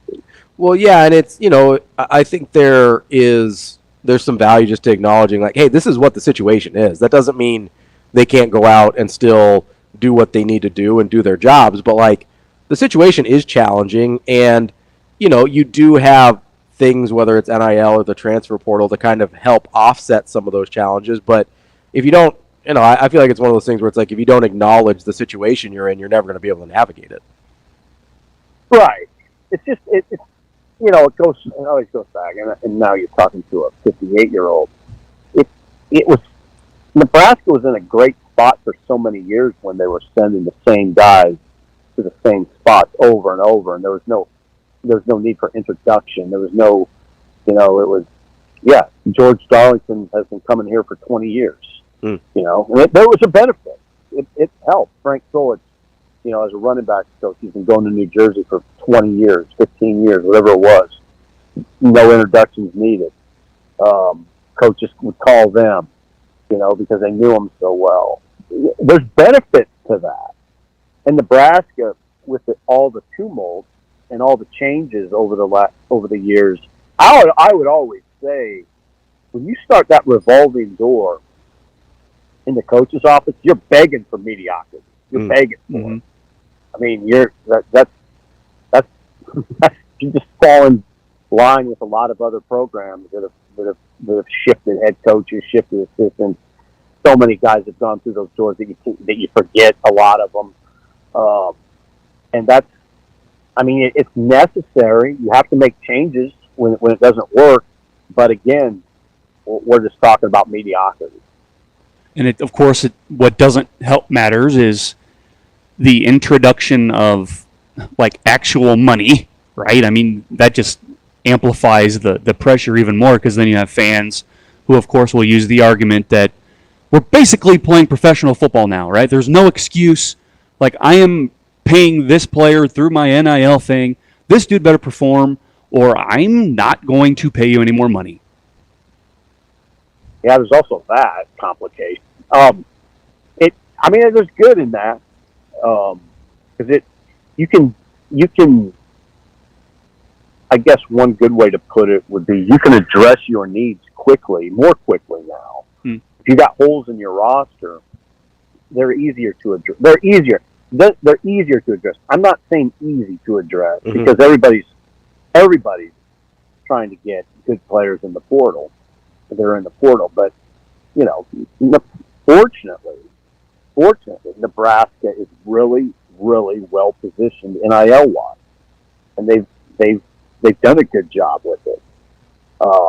Nebraska's got a very good NIL operation. I don't know. I mean, if they didn't, it'd be trouble. I mean, it'd be really trouble. But you don't have to worry about it. I've said it. I've been saying it for over a year.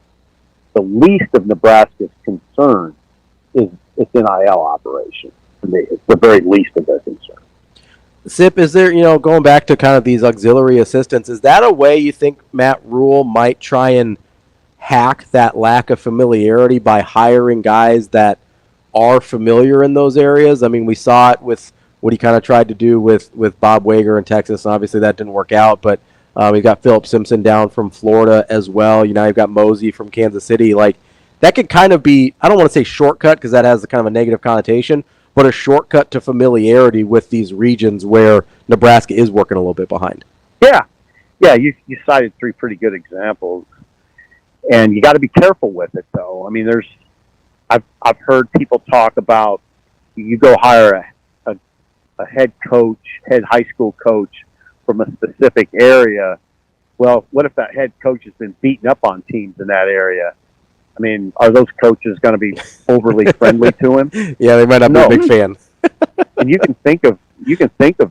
guys are Omaha guys, and it's hotly competitive in Omaha in that high school area. Yeah, and I can tell you just from what I've heard that there's sometimes that's not going to work. Yeah, there's certain guys that would not be well received. Right, exactly. Yeah. So, yeah, you gotta be aware of those nuances.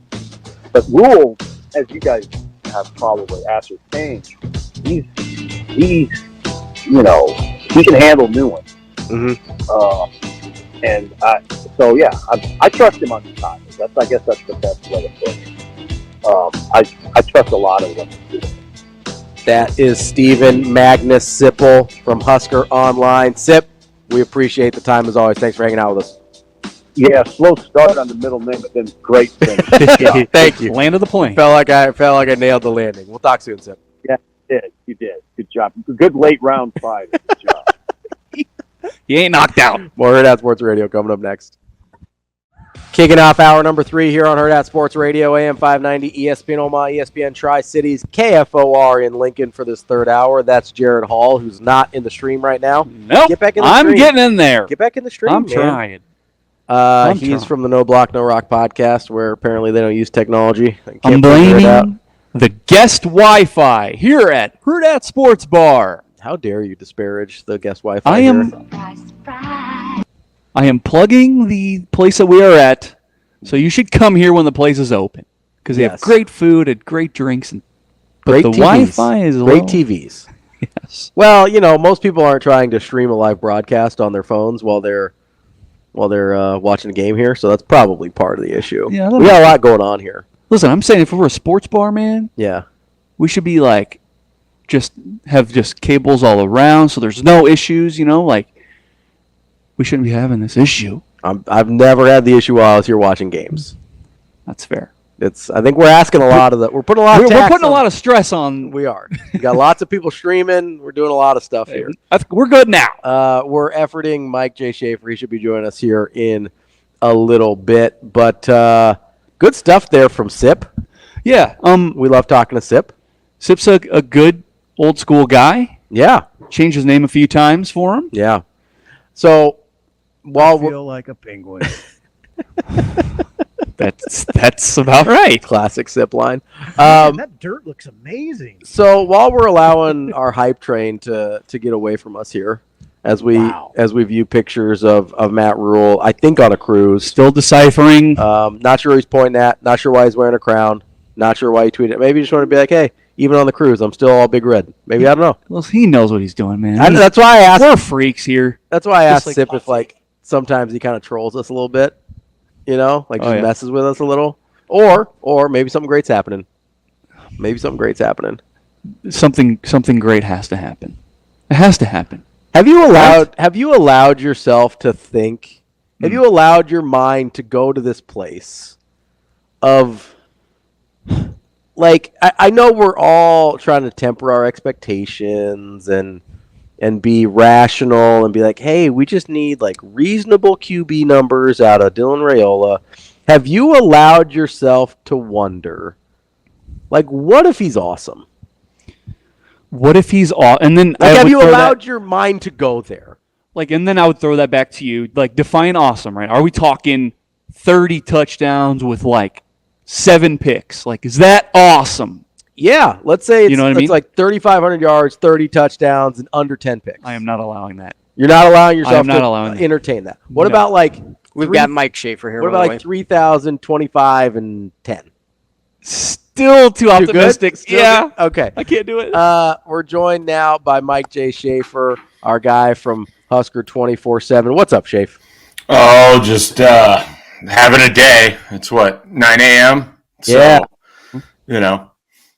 That's got that going for me. I hope your pup is feeling better. That's always rough. He stopped vomiting, so we've reached that stage. So that's good. That's good. I ran out of resolve. The carpet may never recover, but Okay, as long as Slider recovers, the carpet can be I replaced. agree. He's sleeping at the top of the stairs right now. Hasn't moved in the last 2 hours, but just go check on him. He's all right. The throwing up of the dog that takes a lot out of him. He needs to recover.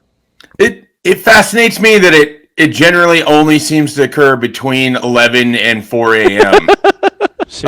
Have you ever woken up faster in your life than when you start to hear that dog throw up noise? Well, he has seizures as well, so yes. Oh, okay. Both of them are quite jarring when you're in the middle of sleep. Yeah, it is. There's nothing that wakes me up faster than when I start to hear that guttural noise, and I'm just like, oh, we gotta go. Yeah, I'm not gonna lie. I didn't know this issue was going on with Schaefer, so when you brought it up, I was getting PTSD flashbacks because I just kind of had a scare with my dog not too long ago. So I'm like, oh man, that's a tough thing to deal with, man. Yeah, it's not particularly fun for me. It's a lot less fun for him. So hopefully, I don't know if he got a little heat stroke. He was only out for 20 minutes yesterday total. Yeah. But it was hot. I know that. So, and he's old. Who knows? It could be anything. He could have ate something. Well, we wish Slider the best. So I was asking Jared here, if you're not, you've been on NBNR, so you know Jared. Hey. I was asking Jared if he's allowed himself to go to the place mentally to kind of imagine a scenario of what if Dylan Raiola's awesome as a freshman? Have you allowed yourself to entertain that possibility? Because it is on the table, right? I'm not saying it's the most likely possibility, but it's on the table that Dylan Raiola might just be really awesome. Yeah, I mean, I've definitely allowed myself to think that because I think he has that ability. And I think Nebraska surrounded him with a roster that sets up to be reasonably successful right off the bat. I mean, he has weapons, and he has weapons that fit with what his skill set is. I mean, if he's able to unleash the deep ball, and Andrew Ivins at 24/7 Sports talks about how he had one of the better high school deep balls he's ever seen. And you have Jalen Lloyd, and you have Isaiah Nair, and you have Malachi Coleman, and you have Ja'Cory Barney. You have this speed, and you can't defend everybody. And we know that Matt Rhule aggressively liked to attack downfield when they were at Baylor, when they were successful in 2019, Tyquan Thornton and those guys. You know, it wasn't a 5-yard throw that turned into a 65-yard play. It was like a 35-yard throw that turned into a 65-yard play. I mean, so they've got guys that can run. They went out and they got players like this, and they needed the right quarterback that could help unleash that. And Dylan can be that guy. And then he has a veteran offensive line. Now, their pass protection, we got to see where that's ultimately going to be at and what he's like when he's under siege. The spring game didn't give you a great indication of that. But he has veteran pass catchers. He has Thomas Fidone as a safety outlet. You have Ramir Johnson potentially as a third down running back or as a guy who can catch out of the backfield for you. I mean, they have the right pieces around him offensively for that big season, for that scenario that you're discussing to play out. It's just a matter of, can he be that good at this age? And another reason why it's possible is that, quite frankly, he's been groomed and developed for this moment. Like, there's a reason he's not at Georgia. And it's not just because his dad's name is on the stadium wall at Memorial Stadium. It's because this is an opportunity for him to play right away. You're not doing that if you aren't mentally at the point where you feel like you can go out there, even at 18 years old, and go command an offense and go play against Power 5 teams. And he thinks he can do that. And I don't have any reason to think otherwise either at this point. Now, does that mean that he's going to have 25 touchdowns to 5 interceptions and 3,000 yards? I don't know. But it sure sounds good, right? Oh, absolutely. And, you know, on our podcast last night, we were kind of waxing poetic about Adrian and that big freshman year that he had. And we kind of asked ourselves, even the Heisman came up a few times back then. And as his career went along, it was, wow, his back is hurting because he has to he's doing everything.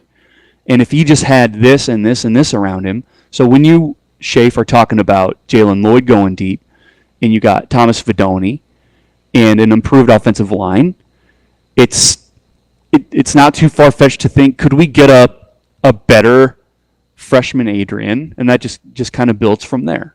So yeah, I mean, if you look at it this way, freshman Adrian Martinez had Stanley Morgan and J.D. Spielman. I can't remember who the tight end was that year. Eventually, he had Austin Allen to throw to, but they chose not to.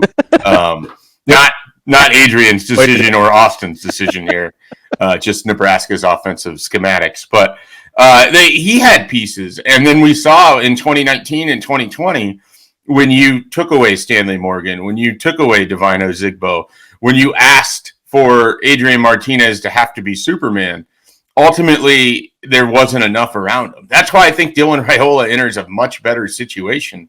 They have better pieces. Now, I wish they had the running back situation completely solved? Absolutely. Is there a chance that could be much better than I think that it will be? Yes. But that's probably the last vestige on this offense, at least for this upcoming season, where I have a real question. You know, I think the offensive line is going to be good. You got a lot of veterans. You got a lot of starts there. I know Thomas Fidone is going to be good. He's coming off of a healthy 2-year run. I'm excited to see what that looks like. I think we kind of forget that you can't develop when you're having to rehab all the time. And so the jump that he might make from last year to this year is pretty substantial. We've got these wide receivers. So there's all of these pieces. And if he can stay on time, if Marcus Satterfield can find nice rhythm as a play caller, there's really all the reason in the world Nebraska's offense can take a seismic jump from last year. I mean, besides just trading out Raiola and Harburg, there's a lot of other good things going on with this offense. We're talking with Mike Schaefer, Husker 24/7. Schaefer, I wanted to talk about Bryson Weber and his commitment to Nebraska over the weekend. Obviously, he's a really interesting one for me because of the position he plays and because of the turnover at that position recently. What does this tell you about how John Butler's kind of being received by recruits and just kind of in general? Well, I don't want to make too much of John Butler just because, I mean, ultimately the staff was all in on Bryson Weber. This is a guy that they were really interested in, but he had to feel good about what was happening with John Butler to want to also say yes to Nebraska. But I think as a staff, they did a great job recruiting him. And this is a guy that's coming in early. I mean, he's someone that, once Nebraska was sort of where he wanted to be, he had made the decision that he was going to get there as soon as he could. And so when the news happened with Evan Cooper, he had to kind of, reevaluate the situation. So I think his trust in Matt Rhule allowed him to feel like they were going to bring in somebody. I think that John Butler is more than just bringing in a random defensive backs coach, and I think that certainly helped. He had a quote to Brian Christopherson about, John Butler is another great coach as well. So for me at this point, they're obviously building something great, and just why not be a part of that? And I think that kind of speaks to the mentality Bryson Weber had even before everything went down. And this is someone that they, as a staff, again, and Cooper was a big part of it, really targeted him for this cornerback spot in this class. I think they like him a lot. He's a fringe 4-star on the 24/7 Sports composite. He's a guy that I think the recruiting industry is going to keep a close eye on as he goes through his senior year. But I know he's someone over there in the stadium that they're view pretty highly relative to what his recruiting ranking is. And I think with the Bryson Weber recruitment and the special circumstance with Evan Cooper, a big concern that people have about recruiting is they're committing to a particular specific coach and they're not committing to the program itself. And so when you have Coop leave, but Bryson Weber decides to still commit to Nebraska, it should give you some encouragement that Matt Rhule is the guy that they're committing to and not just a specific guy. And it just gives you hope for the future that if there's anything about Matt Rhule, this dude sells the Nebraska program. The dude is all in. And when you have a circumstance like this where Bryson Weber could have easily just, all right, I'm going to go somewhere else because I have a position coach here that I like or have a relationship with, it's encouraging that we have Matt Rhule as a steward of the program. Yeah, I mean, I think the big thing for recruits and the big pitch from Matt Rhule is it's a family. And so, if you have a member that's leaving, you have to trust that Matt Rhule is going to bring in someone that can do the job. And I think that's kind of where Bryson Weber came down at it. And he had an opportunity to talk with John Butler, and it was a good conversation. But, as he mentioned to Brian Christopherson, I think the trust was there that they weren't just going to plug anybody in as being a defensive backs coach. And I think the fact that he felt like it wasn't just, Evan Cooper wanted me, Nebraska wanted me. Mm-hmm. And that's a big thing with how they recruit. I mean, obviously you have those individual relationships, and there's certain recruits that are going to end up here because they have a stronger relationship with the coach than maybe anything else. But they also want to make sure that they have that relationship with the school, with the campus, with the people that are going to be, the weight room coaches, the strength and conditioning coaches, the nutrition staff. They want that relationship with everybody, because when you're at Nebraska, you're part of Nebraska. You're not just one of Evan Cooper's guys. You're not just one of Rob Dvorak's guys or Garrett McGuire's guys. You're a Nebraska Cornhusker. And so I think they really try to emphasize that throughout the recruitment process, because it's part of building the unity is on the front end. It's not just when you show up and we're a team now. They want you to buy into that before you ever get here.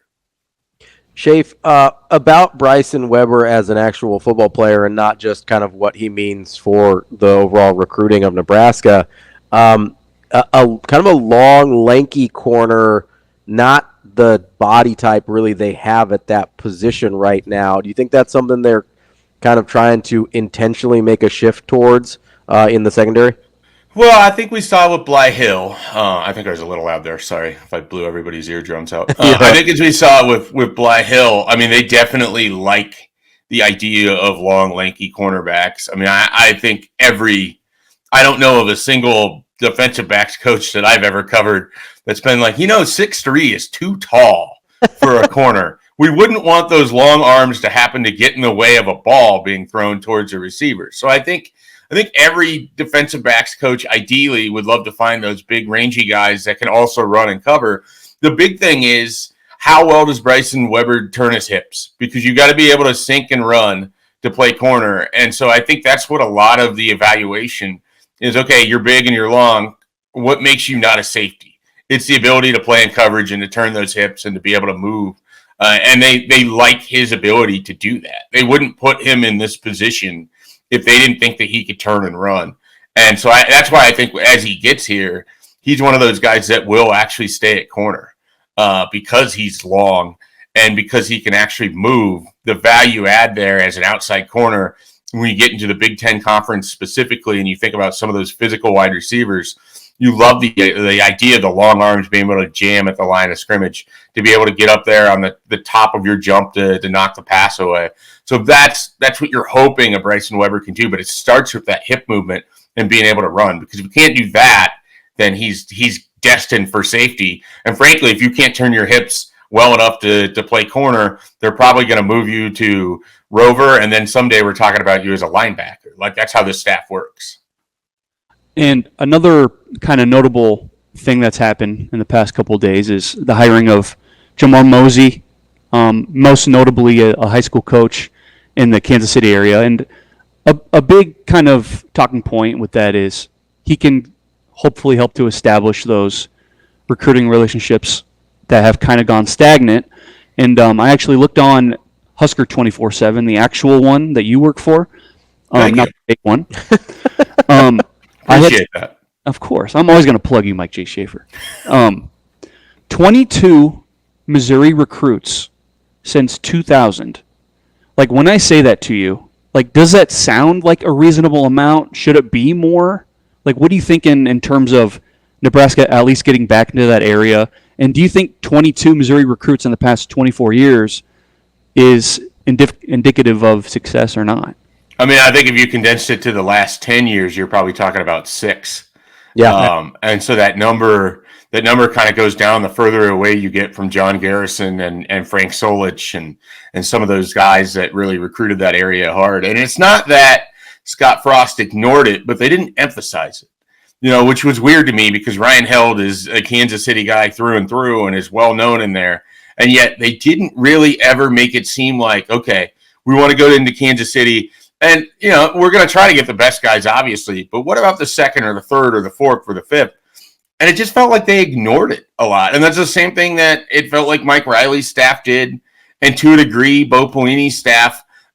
There's certain guys that I can remember. And an example I used on another show, Elijah Lee, this talented player that I watched play. He's teammates with the Davis twins.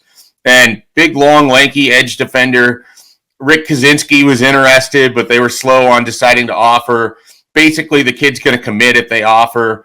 They decide, you know what, we'd rather have DeAndre Wills, this kid that we know nothing about from the South, because he's from the South. And he came to Nebraska and he quit on day 2. And he went back to the South, because that's what happens when you quit. And you go, you're from the South, you're going home pretty quickly. And so, Elijah Lee goes to Kansas State, develops, goes to the NFL. And it's one of those things where it just felt like Nebraska vacated that area at the absolute wrong time, because Wisconsin has gone through and gotten some great players out of Kansas City. Oklahoma is in Kansas City all the time now and had been pre-Venables. Texas has gone into Kansas City. Michigan has gone into Kansas City. Alabama has gone into Kansas City. What the hell is Nebraska doing? These are the schools that you want to recruit with, but no, you're like, I'd rather go to Texas and get the 75th best player instead of the 8th best player in the Kansas City area. I don't get it. Like, there's talent there. And then what happens is when you vacate like that, the high school coaches know you don't have the Pied Piper effect. There's not kids from Kansas City that are having success at Nebraska. And so there's just not that excitement and enthusiasm to be there. And so you miss out on some really good players. And it feels like they've really done themselves a disservice. So the staff has to kind of dig out of that hole. And, we saw it. The top 2 players are going to Oregon. Isaiah Mozee is committed to Oregon right now, and then Dawson Merritt's committed to Alabama. Like, Dan Lanning is from the Kansas City area. It's only going to get more competitive. So Nebraska has to do something, or just give up on it entirely, which would be a huge mistake. And you were talking about those top-tier schools going in. I mean, and that's leaving out. Lance Leipold's doing good work at Kansas. Right. Well, and then your local schools, Iowa State's doing well. Yeah. Kansas State's doing well. Kansas is doing well. Missouri is doing well. Meanwhile, Nebraska hasn't been to a bowl game in 8 years and has probably pulled 2 kids from Kansas City in that time. I'm not saying that changes the complexion of everything, but when everyone else around your program is doing well and recruiting that area, I don't know, maybe I'd stop and think we could do something different here. Schaefer, we asked this TK asked this question of us earlier. Is there another kind of region of the country where you wouldn't mind getting one of these prominent high school coaches to get Nebraska some connections back into an area? It's weird because I tend to think, out west is always a little bit less competitive, even though the recruiting world has gotten really small. I know everybody would want to go into Florida or Texas. I think they have strong enough Texas connections. You don't have to do that. Yeah. I would love to see more help out west. I know Tony White is a really strong recruiter, but I think that it's been relatively hard outside of, Syer Wright with the transfer, but it's been relatively hard to pull some of those California kids.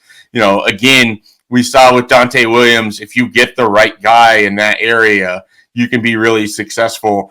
Also, Arizona. I mean, Nebraska has a really rich history in Phoenix and in Arizona in general. And that one kind of feels like it's always sort of if we get a kid, we get a kid. But I'll tell you this, Phoenix is an area where those kids aren't just lining up to go to Arizona State. Everybody else in the country is like, ooh, Arizona State, that could be fun. And the kids in Phoenix are like, nah, we're going elsewhere. So I think that would be an area. I don't know. I don't have a name that, that's the other thing. I can spout stuff, but I can't give you like, oh yeah, go hire this guy. But I look at Phoenix and Los Angeles as 2 areas where Nebraska has history, can build stronger connections, and isn't already overlapped in the way that they are in Texas. With Florida, I just think it's so hard. I think they had Evan Cooper, they had Philip Simpson. They did some nice work in there, but it's just going to be hard to be successful year in and year out in the Sunshine State. That's Mike J. Schaefer, Husker 24/7. Great stuff as always, Schaefer. We appreciate the time. And we hope Slider's feeling better. All right, I appreciate it, guys. Have a good one. That is Mike J. Schaefer from Husker 24/7. Coming up next, we've got more Hurrdat Sports Radio. That's Jared Hall. I'm Ravi Lulla. We're here on AM 590, ESPN Omaha, ESPN Tri-Cities, and KFOR in Lincoln. We're back here on Hurrdat Sports Radio, AM 590, ESPN Omaha, ESPN Tri-Cities, KFOR in Lincoln, live on Twitter, Facebook, YouTube. That's Jared Hall from the No Block, No Rock podcast. I'm Ravi Lulla from Hurrdat Sports Radio, as you may know. Speaking of Hurrdat Sports Radio, joined now by our guy, DB, a guest on his own show. What's up, DB? There he is. Hey, how are you guys, man? You good? Oh, yeah. Do you know Jared at all? I do. I do. I laugh a lot of his stuff on social media, so I'm pretty used to it. Yeah, he's nuts. Yeah, I'm yeah. I mean, makes being a fan fun. I like it. I'm pretty loosey goosey. When I grow up and get a little more secure, I'll let my hair down too. Not like me, who's very serious and very on point. Hey, speaking of which, so I'm just coming in from our workouts from Inside Out, and I don't like to carry my phone or whatever, so I look at my phone and I get a message from Caleb. And, I'm scrolling one line at a time because I'm an Android guy. And the text it said, "Stop playing with me." And I text back, I'm like, "What?" And he goes, "Yeah, just hit the 22-mile-an-hour club. Okay. See you in August." Okay. Shoot, man. All right. And I looked at it, I read it. I gave him like the surprise face emoji, and I'm like, if I lose this bet, I'm going to kind of be happy, but I kind of won't, because I told him I didn't think he would probably play early, but the 22-mile-an-hour thing, plus he's 203 right now, like, he's encouraged. So I'm like, I might have to eat this one. Yeah, I mean, you and I disagree on that one with him playing early. I'm pretty. I know. I could be the one that was wrong. It's fine. But it's like we talk about. Sometimes you just know too much, or you think you do. Yeah. But I also did know it, and I tried to tell people this. Like, he's never trained for one sport before, so he is basically a blank slate, and he does so many other things well that, you know, the physical part of it was, because you know how he used to make me mad. Oh, you know, he's not this, he's not that. I'm like, what are you guys watching? You know what I mean? Like, well, and people would kind of, I think his top end speed is something that people kind of knock him about. I think that was kind of one of the concerns. 22 mile an hour is pretty fast. Yeah, and you know, he's tickled because it goes on the electric board and they post it, and there's only a handful of them. So like, you know, I just, and it's my own kid. He tells me like I told you. So like, what is stop playing with me? Doubting like, me. He's talking trash to you. I'm your dad. I'm a believer. You know. Well, here's the thing, right? We see this with like really good teams, how they like go out of their way to be like, you thought we were gonna stink, and so here we are. Like, you see a lot of like he's pulling a Georgia on that's you right, right I'm now. pulling He's pulling a Georgia on you right now. And so listen, but here's the thing: if it works, who cares? If it's in his head that you are doubting him, DB, and that's pushing him to get that extra MPH, let's go. I'm just indifferent, right? Because I wouldn't say I would, but that's just how I am, right? Because if you look at how Coach Rhule's building this program, you can tell it's sequential. It's he wants to get old, he wants to have the next wave ready, and then the next wave ready. So you can see it in the depth chart. You can see how he's recruiting. Like, it's sequential. So, and I understand that. Like, I grew up in a similar system of kind of that whole totem pole thing. It's 2024. Can I say totem pole? Yeah, those are real things. That's okay. Okay, yeah. So, you know, there's kind of like this pecking order. And so I kind of had just resigned myself to that. But, I mean, it is what it is. I'm just glad that room has received Coach Butler so well. You know, I get to hear all the stories over the last week and stuff. And I can just tell you one thing. Discipline will not be an issue in that room. And if it is, you won't be around very long. So there it is. It's as close to zero tolerance as it gets, which is right in old Square Britch's wheelhouse, because he pretty much toes the company line. So I'm curious about kind of how you think the dynamic, and maybe I'm reading too much into, you know, the transfer from USC, Sierre. Yeah. Like, because that's a guy where, you know, I think I openly asked this on the show. I was like, you know, I don't know, is he in? Is he trying to do the acting thing? Whatever. Space Jam. Seems like that may be, like, if he's not in, that's not, we're going to find out pretty soon with Coach Butler, right? Like, I don't think that's something he's going to play around with. Yeah, and it's no, it's not a freebie, but he's not invested yet. So if it works, great, it's fantastic. Bonus. If it doesn't, yeah, then it's okay. And I think that's kind of their philosophy. In that position group is a lot like the rest of those guys, right? D-line, O-line. You can be one of those guys that's chasing, and you see what the end game is supposed to be, what it's supposed to look like. And then you get to decide if it's for you or not. And they'll treat you like adults, but they'll hold you accountable as well, or in addition to that. So, like, it'll sort itself out. And I say it all the time, right? It's a tough sport. It's not for everybody. And if it's not for you, that's okay, right? We can just move on, and no harm, no foul, right? Coach Rhule, who coined the phrase when we were talking about Trev, you guys get too attached to things. You know, people come, people go. It's big time college football. Like, you have to lighten up. And so I'm like, okay, I'll lighten up. I won't get attached to too much of anything, right? People will come and go, right? And in the meantime, you know, he's not letting himself off the hook in terms of building relationships. He's setting the expectation level. Hey, listen, this is the manner in which we do business. This is how we want to operate. This is what the expectation level is. You have to figure out where within that spectrum we can help you and continue your growth and maturation, or if there's too great of an unshaded area, you just may stay on the outside, right? So I don't mind that at all, and I think Coach Butler more than exemplifies that. I gave a couple of guys a tour over the weekend that were coming in from Switzerland, and I may or may not have peeked at the dry erase board and see what's going on and stuff. And you know, attention to detail is not a problem, and I think it's happened right at the right time, and it's like I said a couple weeks ago, Ravi, when the news first broke, not that the room was loosey-goosey, but when you have that many personalities, and and they kind of have their own DNA within that nomenclature, that a little business-like approach would not hurt that room, right? They got a lot of young guys, and so protocol and how to do the day-to-day may be right on time. We look at Matt Rhule, and he's had a pretty busy week. Yeah. And it goes back a little bit more than a week with the Evan Cooper situation, then hiring Butler in his stead, and then Mozee coming on board. And apparently he's on a cruise or something. I don't know if you've seen this. What is going on with Matt Rhule right now? Do you know?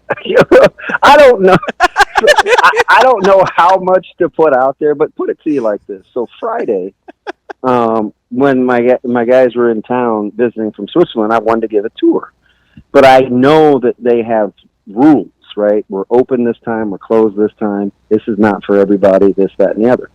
So I asked, I said to Caleb, I said, hey, may need to use your scan card, whatever, can you help give a tour? He's like, well, we got church on Saturday, then we got community service, we got to go clean up a couple yards, then I want to go to the movies later on Saturday night, so I'll give you this time or this time. And I was like, oh, okay, we can make it work. It was Friday night. So he texts back at like 9:30, and he said, hey, have you talked to Coach Rhule? You may get in faster than I do. Do you want me to ask him? So I sent Coach Rhule a message. And I'm like, hey, whether ask for permission and forgiveness this time. I was just trying to be funny. And he didn't, I woke up in the morning and he hadn't replied, which is pretty rare because sometimes he's a late night texter. So then when I finally heard from him, he told me where he was, and it's really, really, really, really, really, really far away. Like, really far away. I think really far. Across an ocean. Looks that way. Yeah, and his reply was, that's fine, don't ask me again. And I was like, oh, is there a time difference? What is it? Did I interrupt? No, I'm just playing. I mean, but that was kind of his delivery, right? But point is he doesn't, we talk about this all the time. He won't do anything he's not going to ask you to do anything that he won't do himself.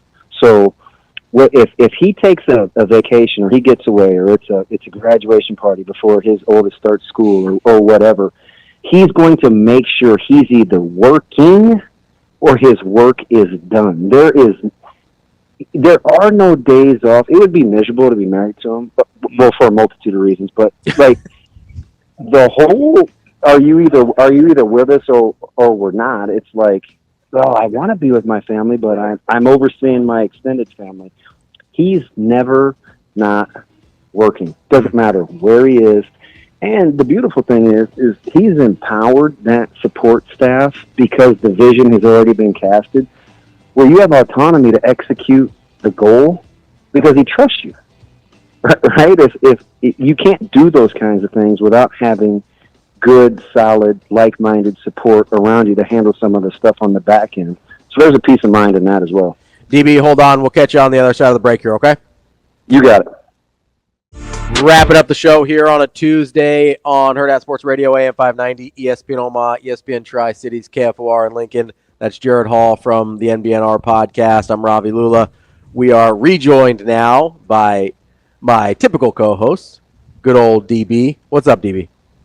I'm trying to make it. I sent you the screenshot. I just want you to know that's poor parenting because I thought I'd earned better than that.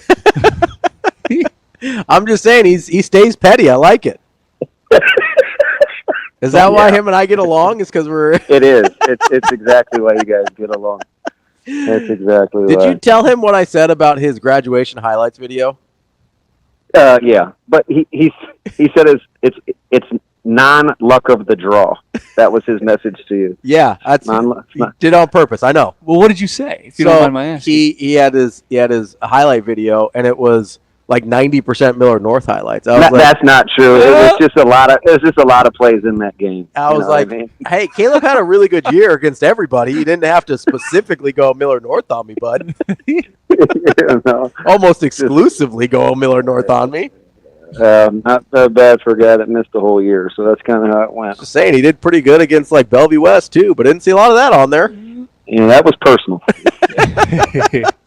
I would ask him to go into specifics on that, but I don't know if that's protocol Like, is that not Hurrdat Sports? It's not Big Ten protocol. Yeah, right. Yeah, I got to be careful. I got to tread lightly here. DB? Oh no, have you not worked with that guy before? There is zero boundaries. It's DB, like a free for all. DB, the last time that I did a show with Ravi, I don't want to say we got in trouble. Trouble's that's too harsh. But listen, that's every day. I wonder if we're gonna get the call. We're gonna have some speaks. We did get pulled off the air. So I can't tell you, Jared, how many times we've gotten done with the show, and we'll like pretend, look at the phone, and say, okay, like 3. Here it comes. Just waiting on the call. Just waiting. Lot of envelope pushing. Well, you know, but it does. But it doesn't happen very often, does it? I mean, you know what you're doing, Ravi. I'm in good hands here. I don't know. I'm in good hands. Careful now. What do you mean, DB?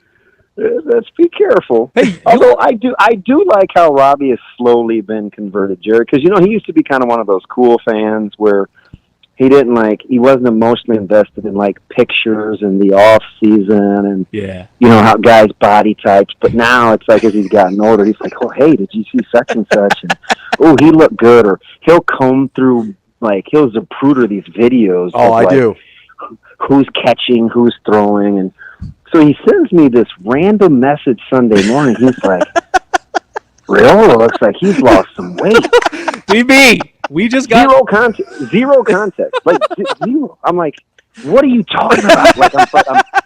I'm like yell texting, right? And I go, I'm like, where are you getting the images from? And he's like, oh, the whole running marathon thing. I'm like, try sending me the link so I have a frame of reference.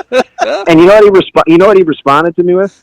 No. I'm trying to find it. Hang on. Like normal people have that queued up. Hey, Shane, did you see this picture? Here it is. And I send it to him, right? Ravi just thinks out loud and wants me to eat the bird crumbs. I'm like, whoa. So here's what happened, DB. Here's what happened. Is I assume because you consume so much. It's fair. What time was that? It was 9:30 on a Sunday morning, wasn't it? I'm like, I have no idea what time it was. To be honest, I think I was probably watching Carlos Alcaraz just dominate. Oh gosh. Oh, that was embarrassing. I'm surprised I didn't get any Wimbledon texts. Well, there wasn't a ton to talk about. It was just Joker not being able to win any meaningful points, but outside of that, he just got his tail whipped.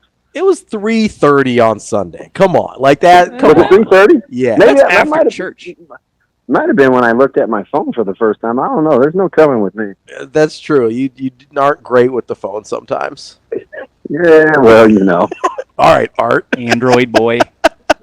That's true. I blame it on the Android. Yeah, but Raiola, he did look fantastic. He did look like he was leaned out a little bit. But I told you he had some room to go, right? I told you that in the off season, and I think a lot of those guys. Wait till you see Jamar Butler. I think Giff looks fantastic. You saw Nash; he looks incredible. I told you, and I thought it was petty at first until Coach Rhule explained why. He said, "I think there's something to just looking strong from a confidence standpoint." That's why they bench, right? He said that's why they added bench. He said, I only have one thing for Coach Campbell. He knows way more than me. I just want those guys to start benching again. I think there's something to looking strong. And so I was like, no, that's a good point, right? From a competitive standpoint or an emotional standpoint. And so I'm all in. And from a confidence standpoint too, right? It's you just see yourself in the mirror, you think differently about yourself. Yeah, and from a guy that was kind of fat shamed when I was a running back at Lincoln, right? I was probably the last guy to just be all willy-nilly in the locker room. And it was because, when you have Lawrence and Clinton and some of these guys, it's man, I don't know. Do I want to compare? Or Well, it's kind of a losing. I'm 19 or 20 years old, and I was like, I'll go after you guys. Go ahead. Yeah. Hey, so you mentioned a name that I don't. Last year, he had a pretty good year last year, Isaac Gifford, and I didn't have a chance to ask Stephen Millhouse Sipple this earlier, but he had ranked Isaac Gifford as his top Husker for 2024, number one. And I think a lot of people might look at that and they might say, just put Dylan there. Like, why are we beating around the bush? Like, he plays the most important position. But he put Isaac Gifford. And so I just want to ask you, like, what are your expectations for him?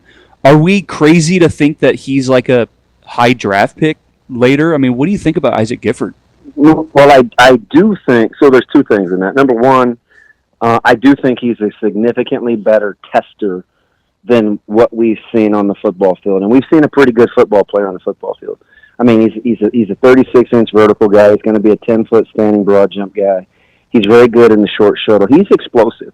And I think the thing for him this year and why he wanted to come back is because he wanted people to understand that he's more than just a in-the-box, down-the-hill kind of guy. He wants to show athleticism. They want it to correlate. He's a very good tester. And so I think for him, there's some personal objectives he wants to hit too, because he's just now starting to hit his stride as a complete defensive back. And the cool thing about what Sipple said is he's for sure in my top three. But I would, in Sip's defense, I would put him ahead of Dylan. Okay. So I don't really have any problems with that. Even though Dylan has significantly more upside and he plays the premier position, I don't think he has to be great for Nebraska to achieve their goals. Dylan could just be good, and Nebraska will be just fine. I think Gifford has to play at a high level, and I do think he's the most indispensable, right? I mean, because for all the hand-wringing we have about Harvard, he still won 5 games last year. We haven't shown that anybody can play behind anything in this secondary, with Gifford being a key cog. Ravi and I, a month ago, went through the safeties in just the Big Ten Conference alone. I mean, there are some premier legit safeties in this conference. And so you can talk Purdue, you can talk Wisconsin, you could talk Iowa, you could talk Ohio State, more at Michigan. I mean, there are some fellas in this conference that can patrol the field. And those teams are good defensively. West Lafayette could boast the same thing. So I think for Gifford, I wouldn't give too much. Sip says a lot of silly things, but I wouldn't give him much pushback at all. I think Gifford's his dominance, potential dominance at that position in controlling that back end, I think is critical. DB, got about a minute and a half here left with you. I speaking of Dylan, kind of tangentially here, I know a lot of Nebraska fans have kind of allowed themselves or tried to prepare themselves for maybe if it's not the best case scenario. They're like, we can win games and have him only be average, which I think is true. Have you allowed yourself to think about the other side of it, where it's like, what if he really is everything that he's supposed to be? Well, you want me to tell you what Ding Dong said a month ago? I do, yeah. Well, I told you the story. He got head tapped. I think Barney got him in the corner of the end zone. And, he was mad because he said the play took 14, 15 seconds. It was a scramble drill. And so they were arguing back and forth. And he said, the crazy thing is at the end of the day, Dylan's ball placement is incredible.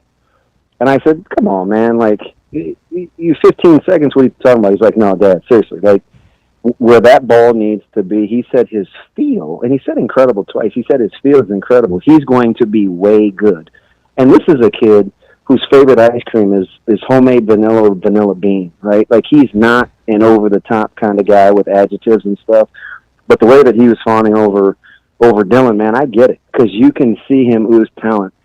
I haven't quite allowed myself to let go and see if he's great, but if he's better than good, Nebraska's offense could be incredible. That's our guy, DB. Enjoy coaching this week. We'll see you back next week. We appreciate you joining us. Hopefully, I'm going to look at the schedule with Shano, but hopefully we can catch up with you again tomorrow, too.